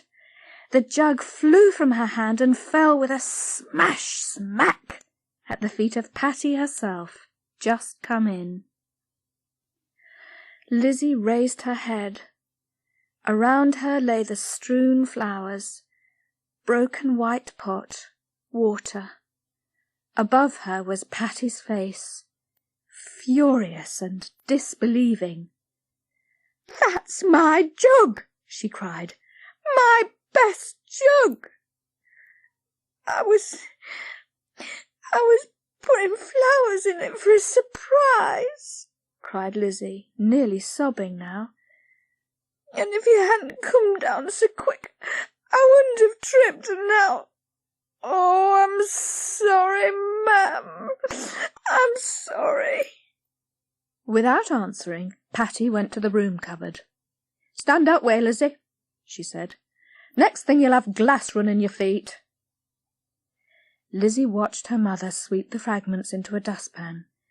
Then she herself went and picked up the strewn flowers, while Patty fetched the floor-cloth and mopped up the water. "That's that, then," she said. "And now what?" "I've said I'm sorry, ma'am," said Lizzie. "I am sorry. I tripped." "And you had to pick my best jug to do it with," said Patty. "That's what beats me. Couldn't have broke a jam jar, or that old brown pot of your grandmother's. You drive me to absolute distraction, Lizzie, I swear you do. You can't be turned back on 5 minutes together. That baby's more to be trusted to be left than you." "She wouldn't carry on at me like this if she knew I'd got a witch for a friend," Lizzie thought. "She'd look out what she said to me if she knew that." For a moment she was tempted to tell. "Fat lot of good that'd do," she thought. "Don't suppose she even believes in witches." But remembering about the witch made her feel better, and gave her an idea. "I know what," she thought. "I'll go and see if she's there, and if she is, I might get her to do a spell. What if she could do a spell so as Mama'd never find fault with me again, ever?" The idea was irresistible, beautiful. She got up. "Just going out for a bit," she said, and went out. Toby's pram was standing just under the window, and she gave it a shove as she went by, and was rewarded by hearing his yells following her as she turned into the street. "Now who's a little petty pie," she muttered under her breath. "Now who's Mummy's little fat lamb?" As she passed through the rusted iron gate into the churchyard, she willed the witch to be there. "Not all of 'em," she thought. "Just mine." She turned by the corner of the church, scanning cautiously about. It seemed important that she should see the witch before the witch saw her. At the moment, however, it did not seem as if either one thing or the other was likely to happen. She listened, and heard only the wind in the trees and dry grasses, and the far-off drone of a tractor. "Witch," she said softly. Then, a little louder, "Witch, witch, where are you?" No reply. Lizzie's eyes raked the churchyard, looking for a wisp of black, the tip of a pointed hat behind a tombstone that might betray the witch's presence. "Could be playing hide and seek," she thought. She had seemed that kind of a witch. "I see you," came a shrill voice. Lizzie jumped. "I see you," came the voice again. "Well, I don't see you," said Lizzie. There was a cackle. "Couldn't if you tried," came the witch's triumphant voice. "Invisible." "Couldn't you be visible, please?" said Lizzie. "Just for a minute." No reply. "Please," said Lizzie. Then she screamed. The witch was visible, and only a yard away. Right under her nose, and perched on the stone of Betsy Mabel Glossop, aged 79 years, life's work well done. "That made you jump," said the witch with satisfaction. Then, "What do you want now?" "Well, Lizzie was taken aback. She hardly liked to say it straight out, just like that. "Well, for one thing, I wondered what your name was," she said, perfectly truthfully as it happened. "Name?" snapped the witch. "Not telling." "Oh," said Lizzie. "Don't want folk yelling my name all over from morning till night," said the witch.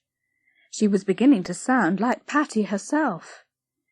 "Might be invisible, but I ain't deaf, and if there's one thing I detest, it's having folk yelling my name all over." "I'm sorry," said Lizzie. "All right, witch, don't tell me if you don't want. But I did just wonder. Well, I wondered if you'd do a little spell for me, just a little one." "There ain't such things as little spells," said the witch. Spells is big. All spells is big. Well then, a big one, please, witch, said poor Lizzie, beginning to feel more and more out of her depth. But it ain't a bad spell, witch, nor a wicked one. That's what I meant. What then? Demanded the witch. It's to do with me mam, see, said Lizzie. Gone off me lately, she has. Telling me off the whole time, you know. Why? The witch inquired. Lizzie shrugged. Dunno. Not my fault. Mostly because I left that dratted baby up at mill. Anyone could have made a mistake like that. Lucky thing is Aunt Blodwyn didn't see you, or there would have been trouble. What spell do you want, then? Asked the witch. Turn baby into toad, shall I? Oh, no! Lizzie squealed with alarm. Don't do that, please! She pictured Patty bending over the pram and seeing the transformed Toby under the string of plastic animals, and shuddered. Mam, then, suggested the witch. Turn her toad, shall I?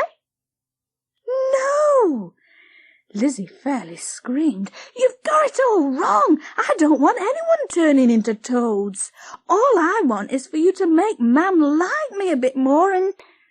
She broke off. The witch had vanished, gone into thin air, taken dudgeon. Witch? Are you still there? Silence. I bet you are, cried Lizzie. So listen, please do.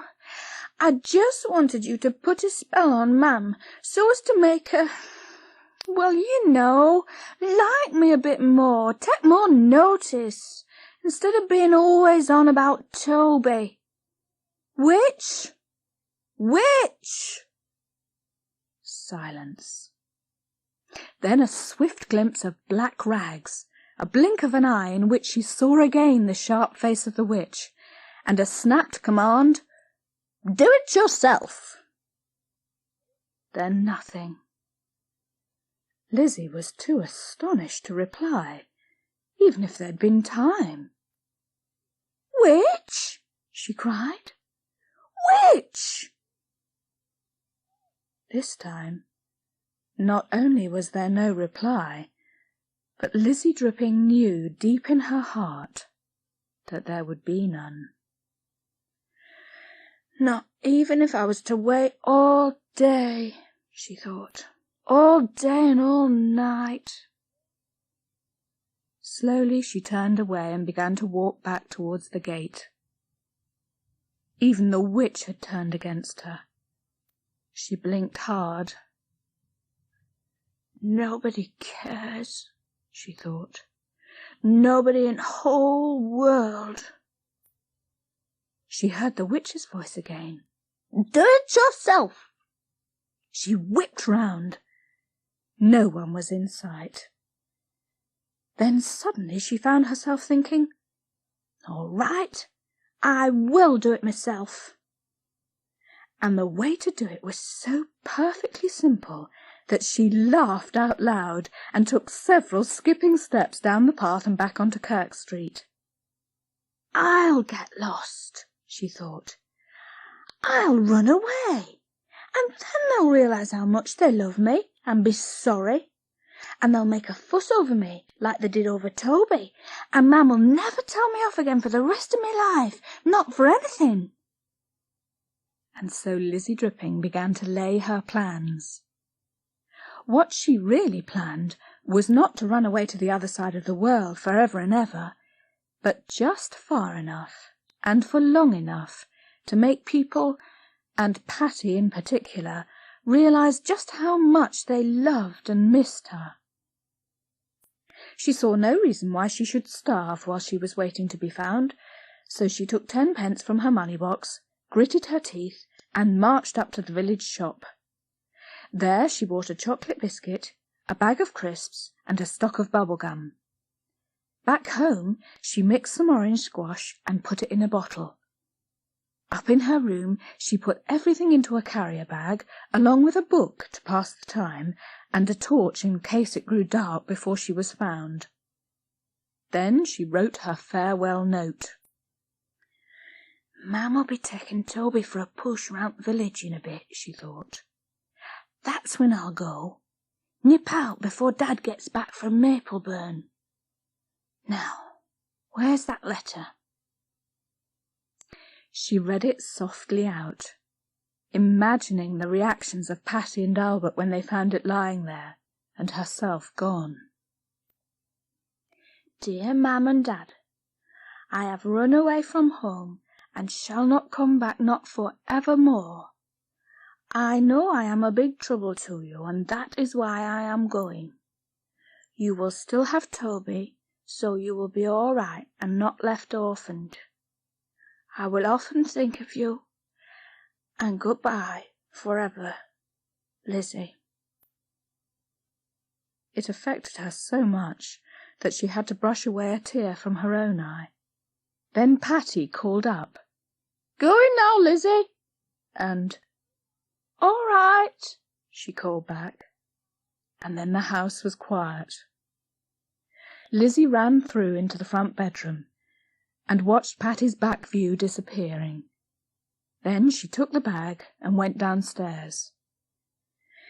And she went down as if it really were for the last time, stepping quite deliberately and aware of each familiar step in the watery green and swaying light from the little window above the front door, with its view of moving boughs. She went tiptoe into the kitchen, though there was no one there to see, unless the heavily ticking grandfather clock knew, minute by minute, the comings and goings of the Arbuckles, whose time it counted for them. She propped the note on the table, against the butter dish, unhooked her anorak from the back of the door, and went out. Lizzie knew exactly where she was going. Just outside the village was a derelict barn. It was supposed to be haunted, but Lizzie, having met a witch, felt perfectly equal to a ghost. She marched steadily on, and met only ancient Mrs. Cobb, to whom she nodded and said, "Hello." As she reached the outskirts of Little Hemlock, she could see the men at work in the 10-acre field beyond the beeches, but was certain that they could not see her. She went through the mossed and broken 5-barred gate into the weed-covered yard, took a last quick scan about to make sure no one was watching, and ran for the barn itself. She crossed the threshold, and there was sudden cool and shadowiness. There were quick stirs and patterings, and she thought, "Oh, mice, rats, bats, ghosts. Oh, help." The barn seemed bigger and darker and quieter than any barn she had ever known before, and she wondered whether she had picked the right place for a hideout. Somewhere smaller would have felt safer, more homelike, but it was too late now. She sat down and leaned against the doorpost. She took out the bottle and had a swig of the orange, and felt a little better. Then she stared out at the empty yard, and already felt as if she were the only person left alive in the world. Worse, she began to feel a little silly. So she opened a packet of gum and worked it up to a fine soft ball and began to blow bubbles, slowly and expertly, to keep herself company. She looked at her watch and saw that it was only 4:30, and wondered however she would pass the next couple of hours till it began to grow dark. She took out her book, and immediately wished she had brought a different one. Giants seemed all too possible in that high, vacant barn.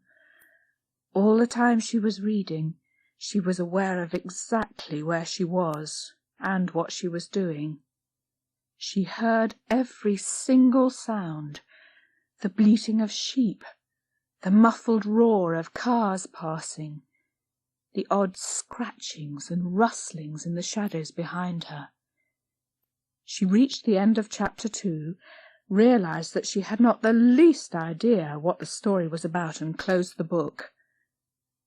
Then she ate the crisps. Then the chocolate biscuit. "Wonder if they've found the note yet," she thought. And in the instant, a picture of the scene at home began to take shape in her mind. Albert came in and hung his cap on the door as usual. "Where's our Lizzie, then?" he asked. "Lizzie? Oh, come to think, don't know, Albert," Patty replied, frowning a little. "Ain't seen her since dinner, come to think. Hiding out of my way, likely. Broke my best cat jug this morning, if you please." "Hey, that's a right shame, Patty," said Albert. "Have to see if I can get you another. Though jugs made like cats don't grow on trees, that's a fact. Like that jug myself, I did. Ways tail curled up to make a handle. But the lass wouldn't do it o' purpose, not our Lizzie. Ain't seen her since dinner." "No." Patty was a little alarmed now. "No, I ain't." "Funny," said Albert. "Her off all this time and saying nowt." "I reckon I was too hard on the lass, looking back on it," said Patty. "She's a good lass, our Lizzie, when all's said and done. You don't reckon she's gone and done summat silly, Albert?" "What?" Now it was Albert's turn to be alarmed. "Run off, you mean, or worse?" "Oh!" cried Patty, wringing her hands. The baby outside began to yell, but she hardly seemed to hear him. "Oh, Albert, don't say such things.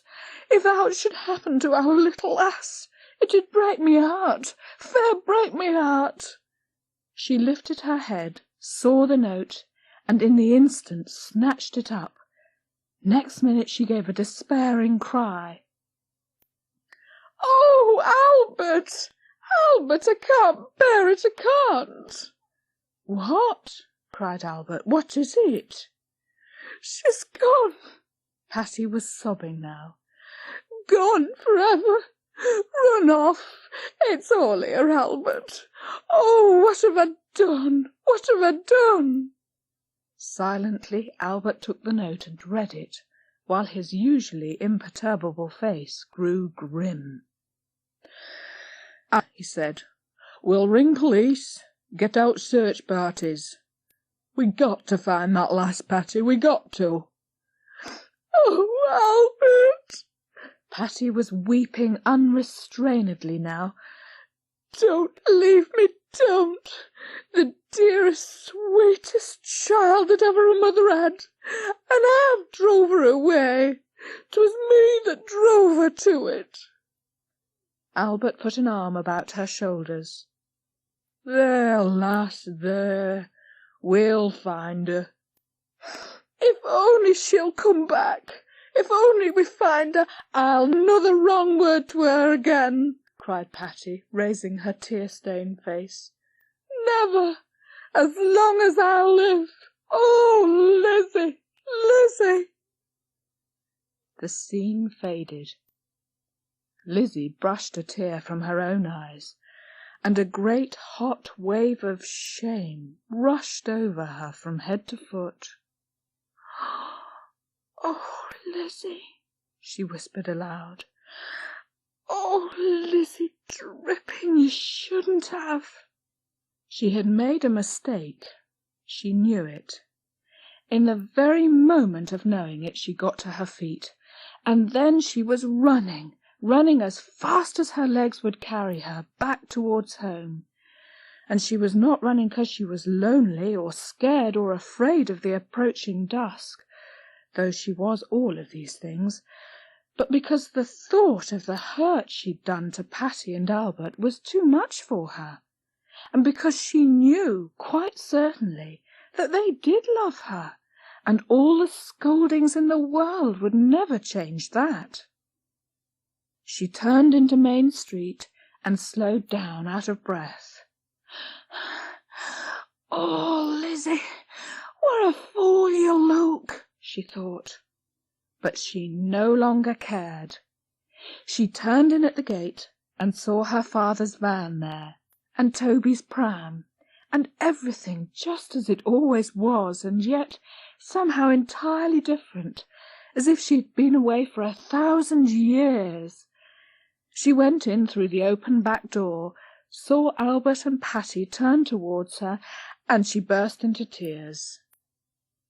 "Here, then, here," she heard her father say, and felt his arm about her shoulders. "What's all this about?" "Come along, Patty," she heard her mother say. "You come and tell Mam what's the matter then." Lizzie raised her wet face. Oh, Mam," she cried. "Dad, I'm sorry. They stared. "What is it?" asked Patty, and her voice was unusually gentle. "What is it, then?" It was then that Lizzie, looking beyond them, saw the note. There it stood, exactly where she had left it, propped against the butter dish. She leapt forward, snatched it up, and screwed it in her hand. "Then he'd never know," she thought. "They'll never know." And what with the relief and one thing and another, she began to laugh, so that she was laughing and crying at the same time, and she heard herself say, It don't matter, really, it don't. There's nothing wrong, Mam, not now. Really there ain't. Oh, Mam and Dad, I do love you." They still stood and still stared, and in the silence Toby began to yell from his pram outside. Patty shook her head. "Oh, Lizzie," she sighed. "Lizzie dripping, shall I ever understand you?" And then Albert dug in his pocket and took out a little package and said, "See what I brought you back from Mapleburn, Lizzie." And Patty went out to fetch the baby, and the world was the right way up again. Lizzie Dripping and the Leek Nobblers. Albert Arbuckle, no mistake about it, was a leek man.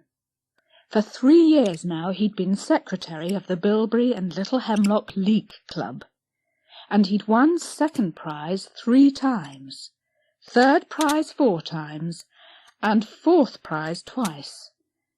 What he had never won, and what he dreamed of winning, as most men dream of winning the pools, was first prize. To be actual champion leek grower, to make leek history. This particular year he was certain in his very bones that in the little garden behind the cottage were growing leeks such as he had never grown before, leeks beautifully green above, and thick and white and straight below, leeks to end all leeks. It had all started as long ago as Boxing Day. It had been a good Christmas, a white one, if you count hoarfrost as white, and Albert, who was a plumber, was looking forward to a new year full of burst pipes. "Freezing hard tonight," he told Patty and Lizzie with satisfaction. He had just fetched in an armful of logs from the shed and dumped them in the big basket by the hearth. He threw a couple on the fire and sat down, folding his arms, to watch them kindle and the sparks fly. "Newspapers said mild," remarked Patty, peeling an orange. "Saw it in the papers. Mild January expected, it said. "Never mind newspapers," said Albert. "They know nowt about it. There was Joe Banks in Neverlambs last night. It'll freeze fleece off at sheep's backs, he says." "And he knows, ma'am," cried Lizzie. "Joe Banks said it'd be fine for its anniversary outing, and it was. And he showed me some of his weather-telling things. Got 'em in his shed. He's got cones and feathers and all sorts, and a great big map with all the stars on it.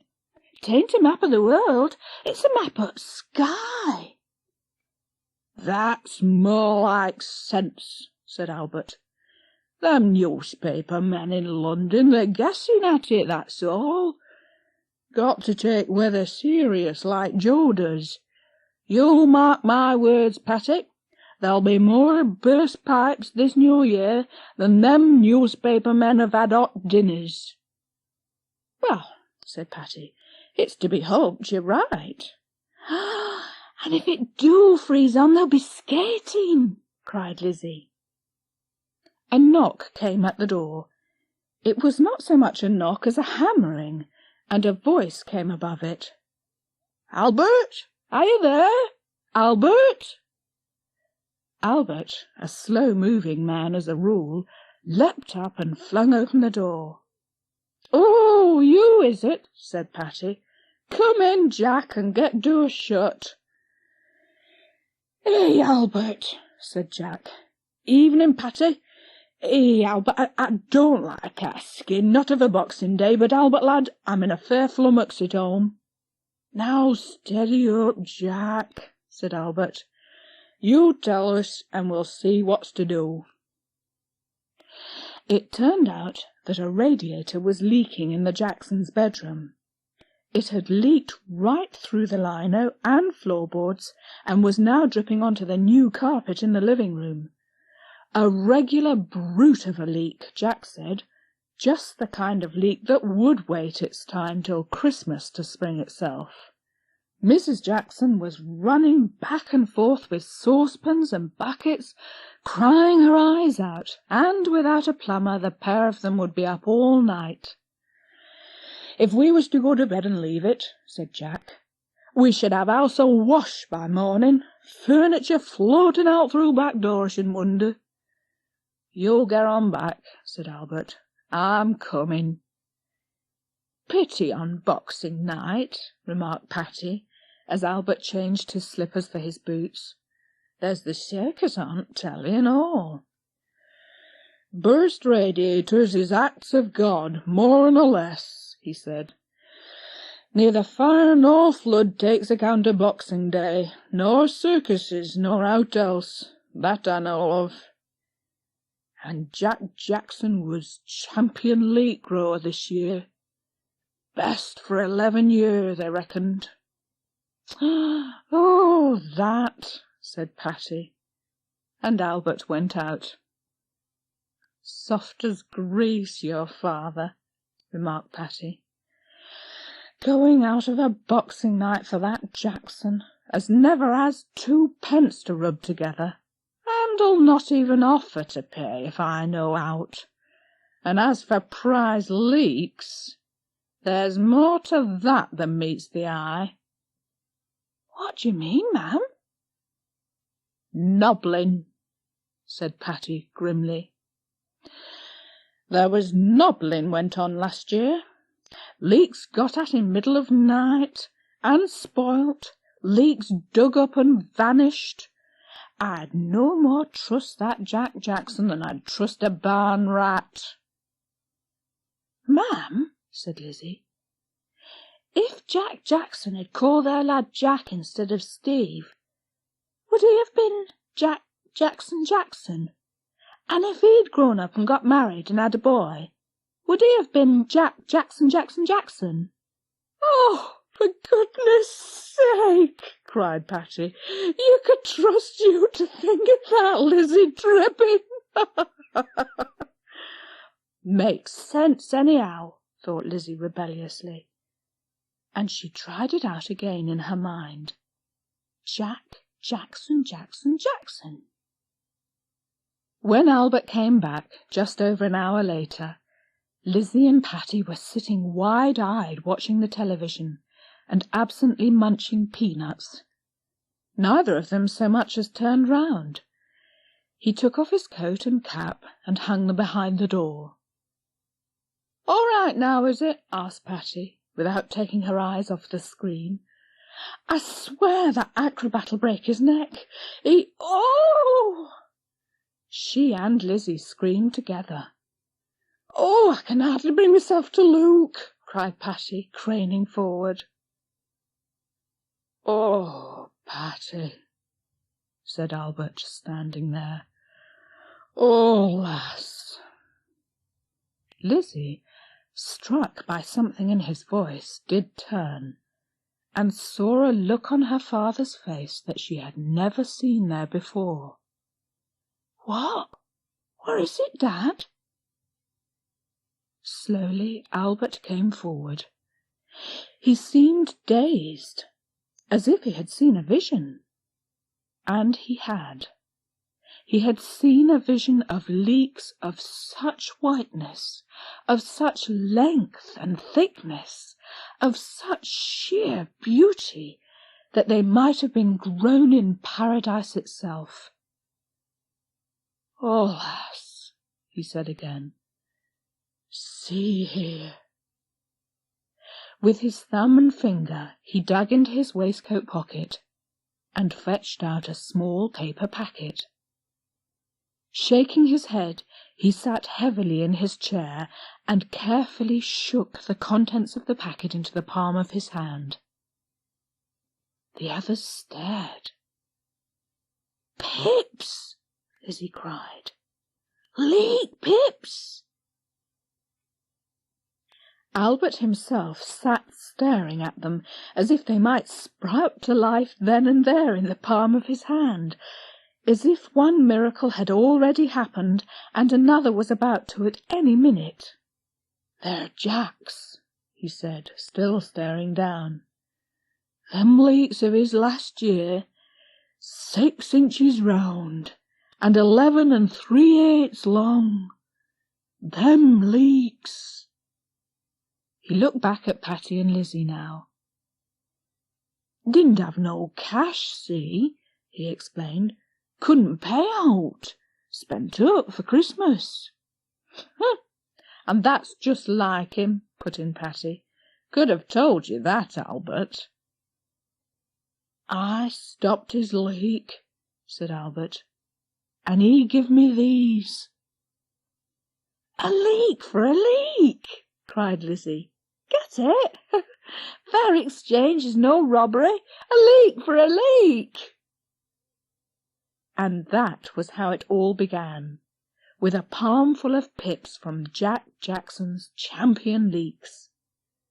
"Worth a weight in gold," so Albert declared, and guarded them accordingly.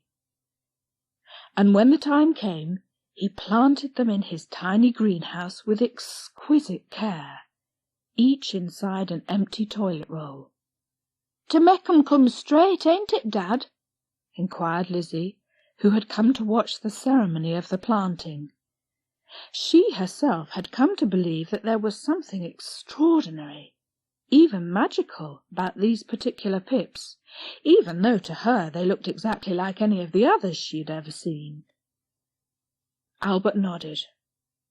He was too intent on his task to speak.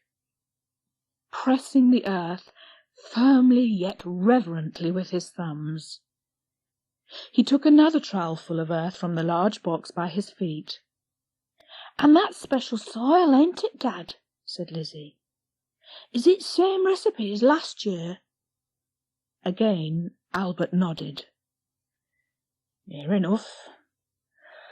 Though I tell you what, lass, I'm giving it a try this year." "Giving what a try, Dad?" Albert looked left and right, as if expecting to see an eavesdropper lurking, and lowered his voice. "Epsom salts." "Epsom salts!" cried Lizzie loudly, then clapped a hand to her mouth as Albert again looked nervously about him. Aye, it'll fair make 'em dance, will that. It's Bill Mason always swears by it, and he comes into top 10 year after year. Give 'em Epsom salts, he says, and you can wash your hands on 'em for the rest of the year. Fair makes 'em dance, he says. He's gone daft in head, thought Lizzie. Epsom salts? Make 'em dance? Poor old Dad. And what if he don't win? A terrible thought struck her, remembering Patty's dark hints about Jack Jackson and last year's nobbled leaks. They are really champion pips, ain't they, Dad? She said. I mean, he wouldn't cheat on you. Albert chuckled. Oh, they're champion all right, he said. 'Twas his missus thought on it, see. You ain't got no money. You give Albert some of those pips of yourn you're saving, she says, and out she nips and fetches him before Jack so much as had time to blink. Mind, you should have seen his face. Dropped a mile. Would have stood with his finger stopping that leak all night rather than part with them pips. You could see that. So you really could beat 'em all this year then, Dad, Lizzie said.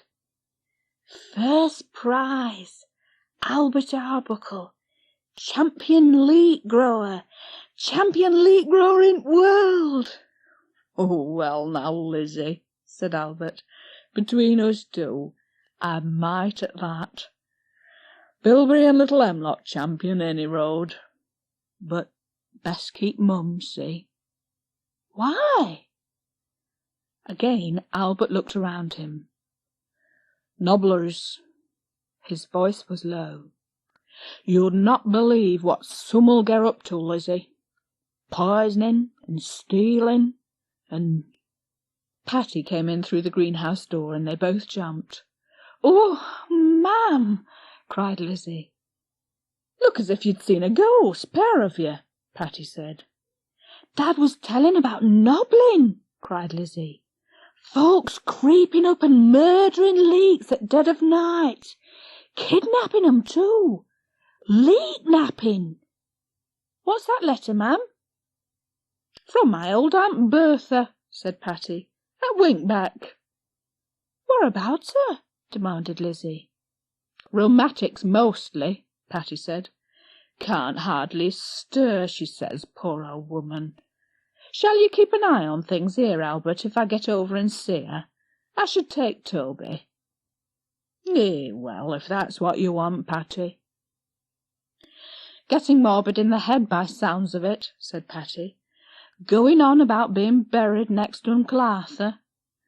And the way them two went on hammer and tongs at each other 40 year. I shall catch 10:30 bus, and be back 5-ish. There's pie in pantry and tomatoes, and you'll see what else if you have a rummage. Right then, said Albert, though I could drive you over in the van if you'd a mind. She turned again at the door. And when I do get back, she said, I dare say I shall be ready for a cup of tea. Aye, Patty. We shall see to it, shan't we, Lizzie? Then she was gone. The pair of them looked at one another like conspirators. What shall we do, Dad? asked Lizzie. When you've done putting pips in, I mean. You'll wait on a bit, Albert told her. Don't rush me. I'll think of summat. And he did. Once the pips were sown and the greenhouse door locked behind them, they set off in the van for Kipton Market. They had their dinner at a hot dog stall, bought 5 different kinds of fertilizer, and set off back in plenty of time to get tea ready. By 5 o'clock they were sitting there, the table laid with bread and butter, and the cream cakes they'd bought, and the kettle singing. That'll be her now, said Albert, and at almost the same moment they heard Patty's voice. Albert! Albert! he and Lizzie made for the door, and Lizzie threw it open. There stood Patty, red and flustered, Toby tucked under one arm, and with the other hand clutching a lead, on the other end of which was a large, shaggy, panting sheepdog.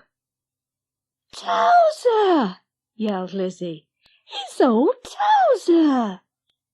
"Here," said Albert, "let's have him." And he took Toby. Lizzie snatched at the lead. "What's he come for, ma'am?" she cried. "Are we to have him? Is Auntie Bertha dead?"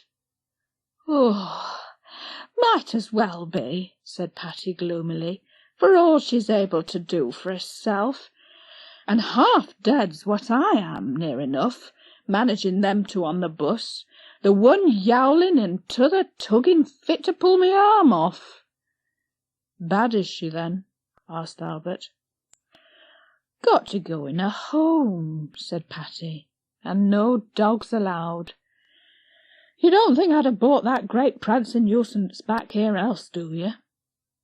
"To stop?" shrieked Lizzie. "Is he to stop?" "As if we'd room for him," Patty went on. "Eat us out of house and home, I shouldn't wonder. Oh, but a promise is a promise, and that's all there is to it." "Oh," breathed Lizzie, "he is to stay." "Might even do a bit of good," murmured Albert. "Watchdog-like." "For the leaks!" cried Lizzie. "You won't let 'em come creeping round nobbling Dad's leaks, will you, Towser? Oh, you're a grand smashing old dog!" And she rubbed her face against his, and felt his tail wagging against her.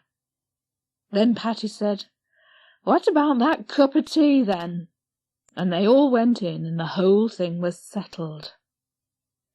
For the next month or two, Lizzie was so taken up with her own affairs, and especially with Towser, that she gave Albert's leaks hardly a thought. Then May came, and with it the time for planting the young leeks out of doors. This, Lizzie knew, was the most important part of all. The weather had to be right, and so did the soil in the trenches. Lizzie watched Albert stirring his ingredients together in a wooden barrel. A spadeful of this, a trowel of that, the merest pinch of the other, for all the world like a wizard bent over a magic brew, except that wizards, as a rule, do not wear cloth caps. "And now there's just one thing, Lizzie," he told her, straightening slowly. "Sheep droppings." Lizzie knew all about this. Whatever else went into the mixture each year, from sawdust to eiderdowns and Epsom salts, the sheep droppings were a must. "I'll take Towser and go along with you," she said. Albert fetched his wheelbarrow, and the pair of them set off down Main Street towards the 10-acre, where Farmer Stokes kept his sheep. They rounded a sharp bend in the lane, and met Jack Jackson head on. In fact, bang on, one wheelbarrow right into the other. Jack's wheelbarrow was full of sheep droppings. "Morning, Jack," said Albert. "Morning, Albert." "Fine day." "It is that." "Got your droppings, then?" "Aye." "You off up there now, are you?" "Aye." There was a pause. "Leaks coming along all right, then, are they?" inquired Jack carelessly. "Fairish," said Albert, deadpan. "Fair to middling." "That's right, Dad," thought Lizzie. "Don't you tell him." "Rumdo, you and me growing from the same pips," said Jack. "Pips is same," agreed Albert. "All in the growing of 'em now, you might say. Best man to win." "If there ain't any nobbling," thought Lizzie. "Got a dog, Albert, I see," said Jack. He bent to pat Towser. Don't bite, do he?" "Nor as I know of," said Albert. And "He might," said Lizzie, both at the same time. "Goodbye," said Jack, drawing back his hand. "Don't you go making friends with him, Towser," thought Lizzie fiercely. "You get ready to bite him if needs be." "Morning, then," said Jack Jackson, picking up the handles of the barrow. "Morning, Jack." And Lizzie and Albert went on their way to spend the morning shovelling up sheep droppings and hearing the cuckoos call about them. The days went by, the weeks and months, and Albert's leeks grew tall and green and beautiful, though the size of the real part, the part that was underground, they could only guess at. And every night Towser slept in the shed with the door open, so that he could rush out and bite nobblers if needs be. But then came August, and the Arbuckles were to go and stay in a caravan by the sea for a week, and Towser with them. As the day for their departure grew nearer, Albert grew glummer and glummer. You would have thought he had booked in for his own funeral instead of a holiday. "Oh, as sure as we sit here, Patty," he said gloomily at supper the evening before they were due to go, "we shall get back here and find them leeks gone. And if we don't find 'em gone, we shall find 'em with leaves gone yeller, or tops cut off. Summat awful we shall find." "We can't stop our holiday for leeks, Albert," said Patty. "They've been all right other years, ain't they?" "Didn't have champion pips other years, Patty," Albert reminded her. "Well, you never mind," Patty told him. "You set altogether too much store on them leeks, Albert, and if they don't win prize, we can always eat 'em. Leek puddings in suet. Oh, makes your mouth water to think on it. Think of that, Albert." Albert shuddered and said nothing. "Poor Dad," thought Lizzie. "He'd choke, eating leek dumplings if he don't win prize. But what's to do?" She had a thought. "What about which? Never helped before, mind you, but you never know. Might help if she'd a mind to. That's it. I'll ask her." She slipped out into the warm, hay-smelling twilight and made for the churchyard, Towser at her heels. As she stepped through the little iron gate into the graveyard itself, the light seemed suddenly to dim, all in a moment, and the air to chill. Lizzie shivered and said to herself, "I ain't for it, not me. Sun's dropped, that's all." But the graveyard in the twilight was not at all the same thing as it was in the daytime, and looking about her at the still grass and absolutely silent and fixed gravestones, Lizzie felt perfectly certain that her witch was nowhere about. She was not even invisibly not there. She realized something else, too. "My old witch ain't got nothing to do with Dad's leeks," she thought. "She's only really got to do with me. Don't mix, witches and leeks." She took a last look and a last deep breath of the peacefulness, then went back, closed the gate behind her, and scrambled down the bank by the memorial cross. As she did so, a car went by. It had a roof rack stacked high with suitcases, deck chairs, and folding stools. In the half-light, Lizzie glimpsed pale faces. "Jack Jackson!" she shrieked out loud. "Oh, Stone the Crows, it's him!"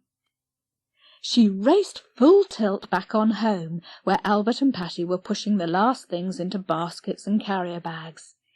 "It's all right," she shrieked. "They've gone. They've gone on their holidays. I just seen them." "Who?" demanded Patty. "Keep your voice down, do. Only just got him off. Seen who?" "The Jacksons. Him and her and Steve in the back, and luggage on the roof as if they were going to the North Pole. They're off, Dad. Gone." Slowly Albert rose to his feet. "Well, bless my soul," he said, "if that don't beat all." "Crikey," thought Lizzie. Was the witch there? And it seemed for an instant, even in the familiar lamp-lit kitchen, that she might have been after all, might just have had a hand in it all. "Oh, well, that'll keep you from purging and grizzling all week about your blessed leeks," said Patty to Albert. "I could do with a holiday from 'em, if you can't." "We could even go up there now and nobble his leeks," said Lizzie, wicked and reckless with relief. "Now then, Lizzie," said Albert, "you know better than that." "And you get off upstairs, quick," said Patty. "Running off out at a time like this. Early start tomorrow, and well you know it."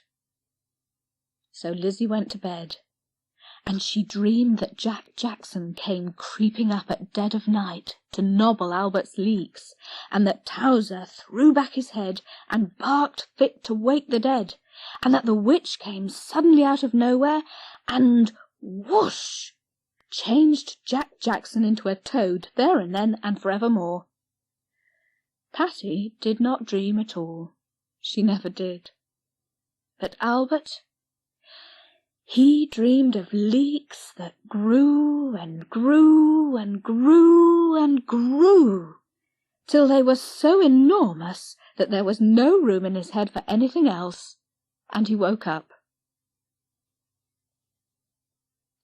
And in September, at the Bilberry and Little Hemlock Leek Show, the truth was better than anyone's dreams. Lizzie herself stood all morning by Albert's 3 leeks on the long trestle table, guarding them, and jealously comparing them with all the other entries as they were brought in. And she had already awarded Albert first prize in her own head, before the judging had even started. Then, at 2:30, the announcement was made. A hush fell in the little hall as the judge, a sheet of paper in his hand, mounted the rostrum. At a leek show, Lizzie knew, everyone gets a prize, and this year there'd been 73 entries. The judge started with 73rd prize, a glass butter dish, and began to work his way down. The Arbuckles had stood like this, waiting many times before, but never before had the list seemed so long. 50th came, 20th, 10th, and now a stir ran through the crowd. Here in the top 10 were the real honours, and the big prizes, the electric irons, the tea services, the lawn mowers. "Third prize," said the judge, "Jack Jackson, a portable radio." "Ooh!" Lizzie let out a long-held breath. "You've done it, Dad," she whispered, and took a sideways look at Albert's deadpan face, only a red flush above his collar betraying his emotion. "Second prize, Percy Green, a portable record player with record tokens that value at £10. "Oh, Albert!" It was Patty herself now, leek fever running in her veins at last, converted. "And first prize," the judge stared gravely at his list, spinning the moment out. "First prize, and title of Champion Leek Grower of the Bilberry and Little Hemlock Leek Club 1972, Albert Arbuckle! Oh, Dad!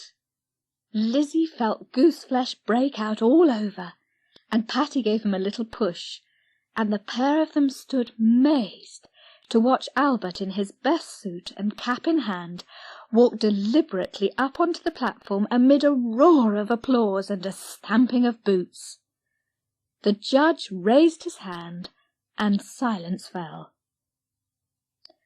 "First prize," said the judge, "the silver trophy." He held it aloft. "And an electric washing machine." Oh! Patty's shriek was audible. Albert, finding all of a sudden that he needed one hand to shake the judges and another to take the trophy, stuffed his cap hastily into his pocket. Lizzie, watching, felt a lump rise in her throat. Dreams do come true, she thought. Don't care if they do call me Lizzie Dripping. I believe in dreams, I do. And then she clapped her hands with the rest until they stung, and shouted hooray, and didn't care a hoot who saw her, because she was clapping for Albert, and clapping for Albert's dream, and for all dreams, and most of all for dreams that come true.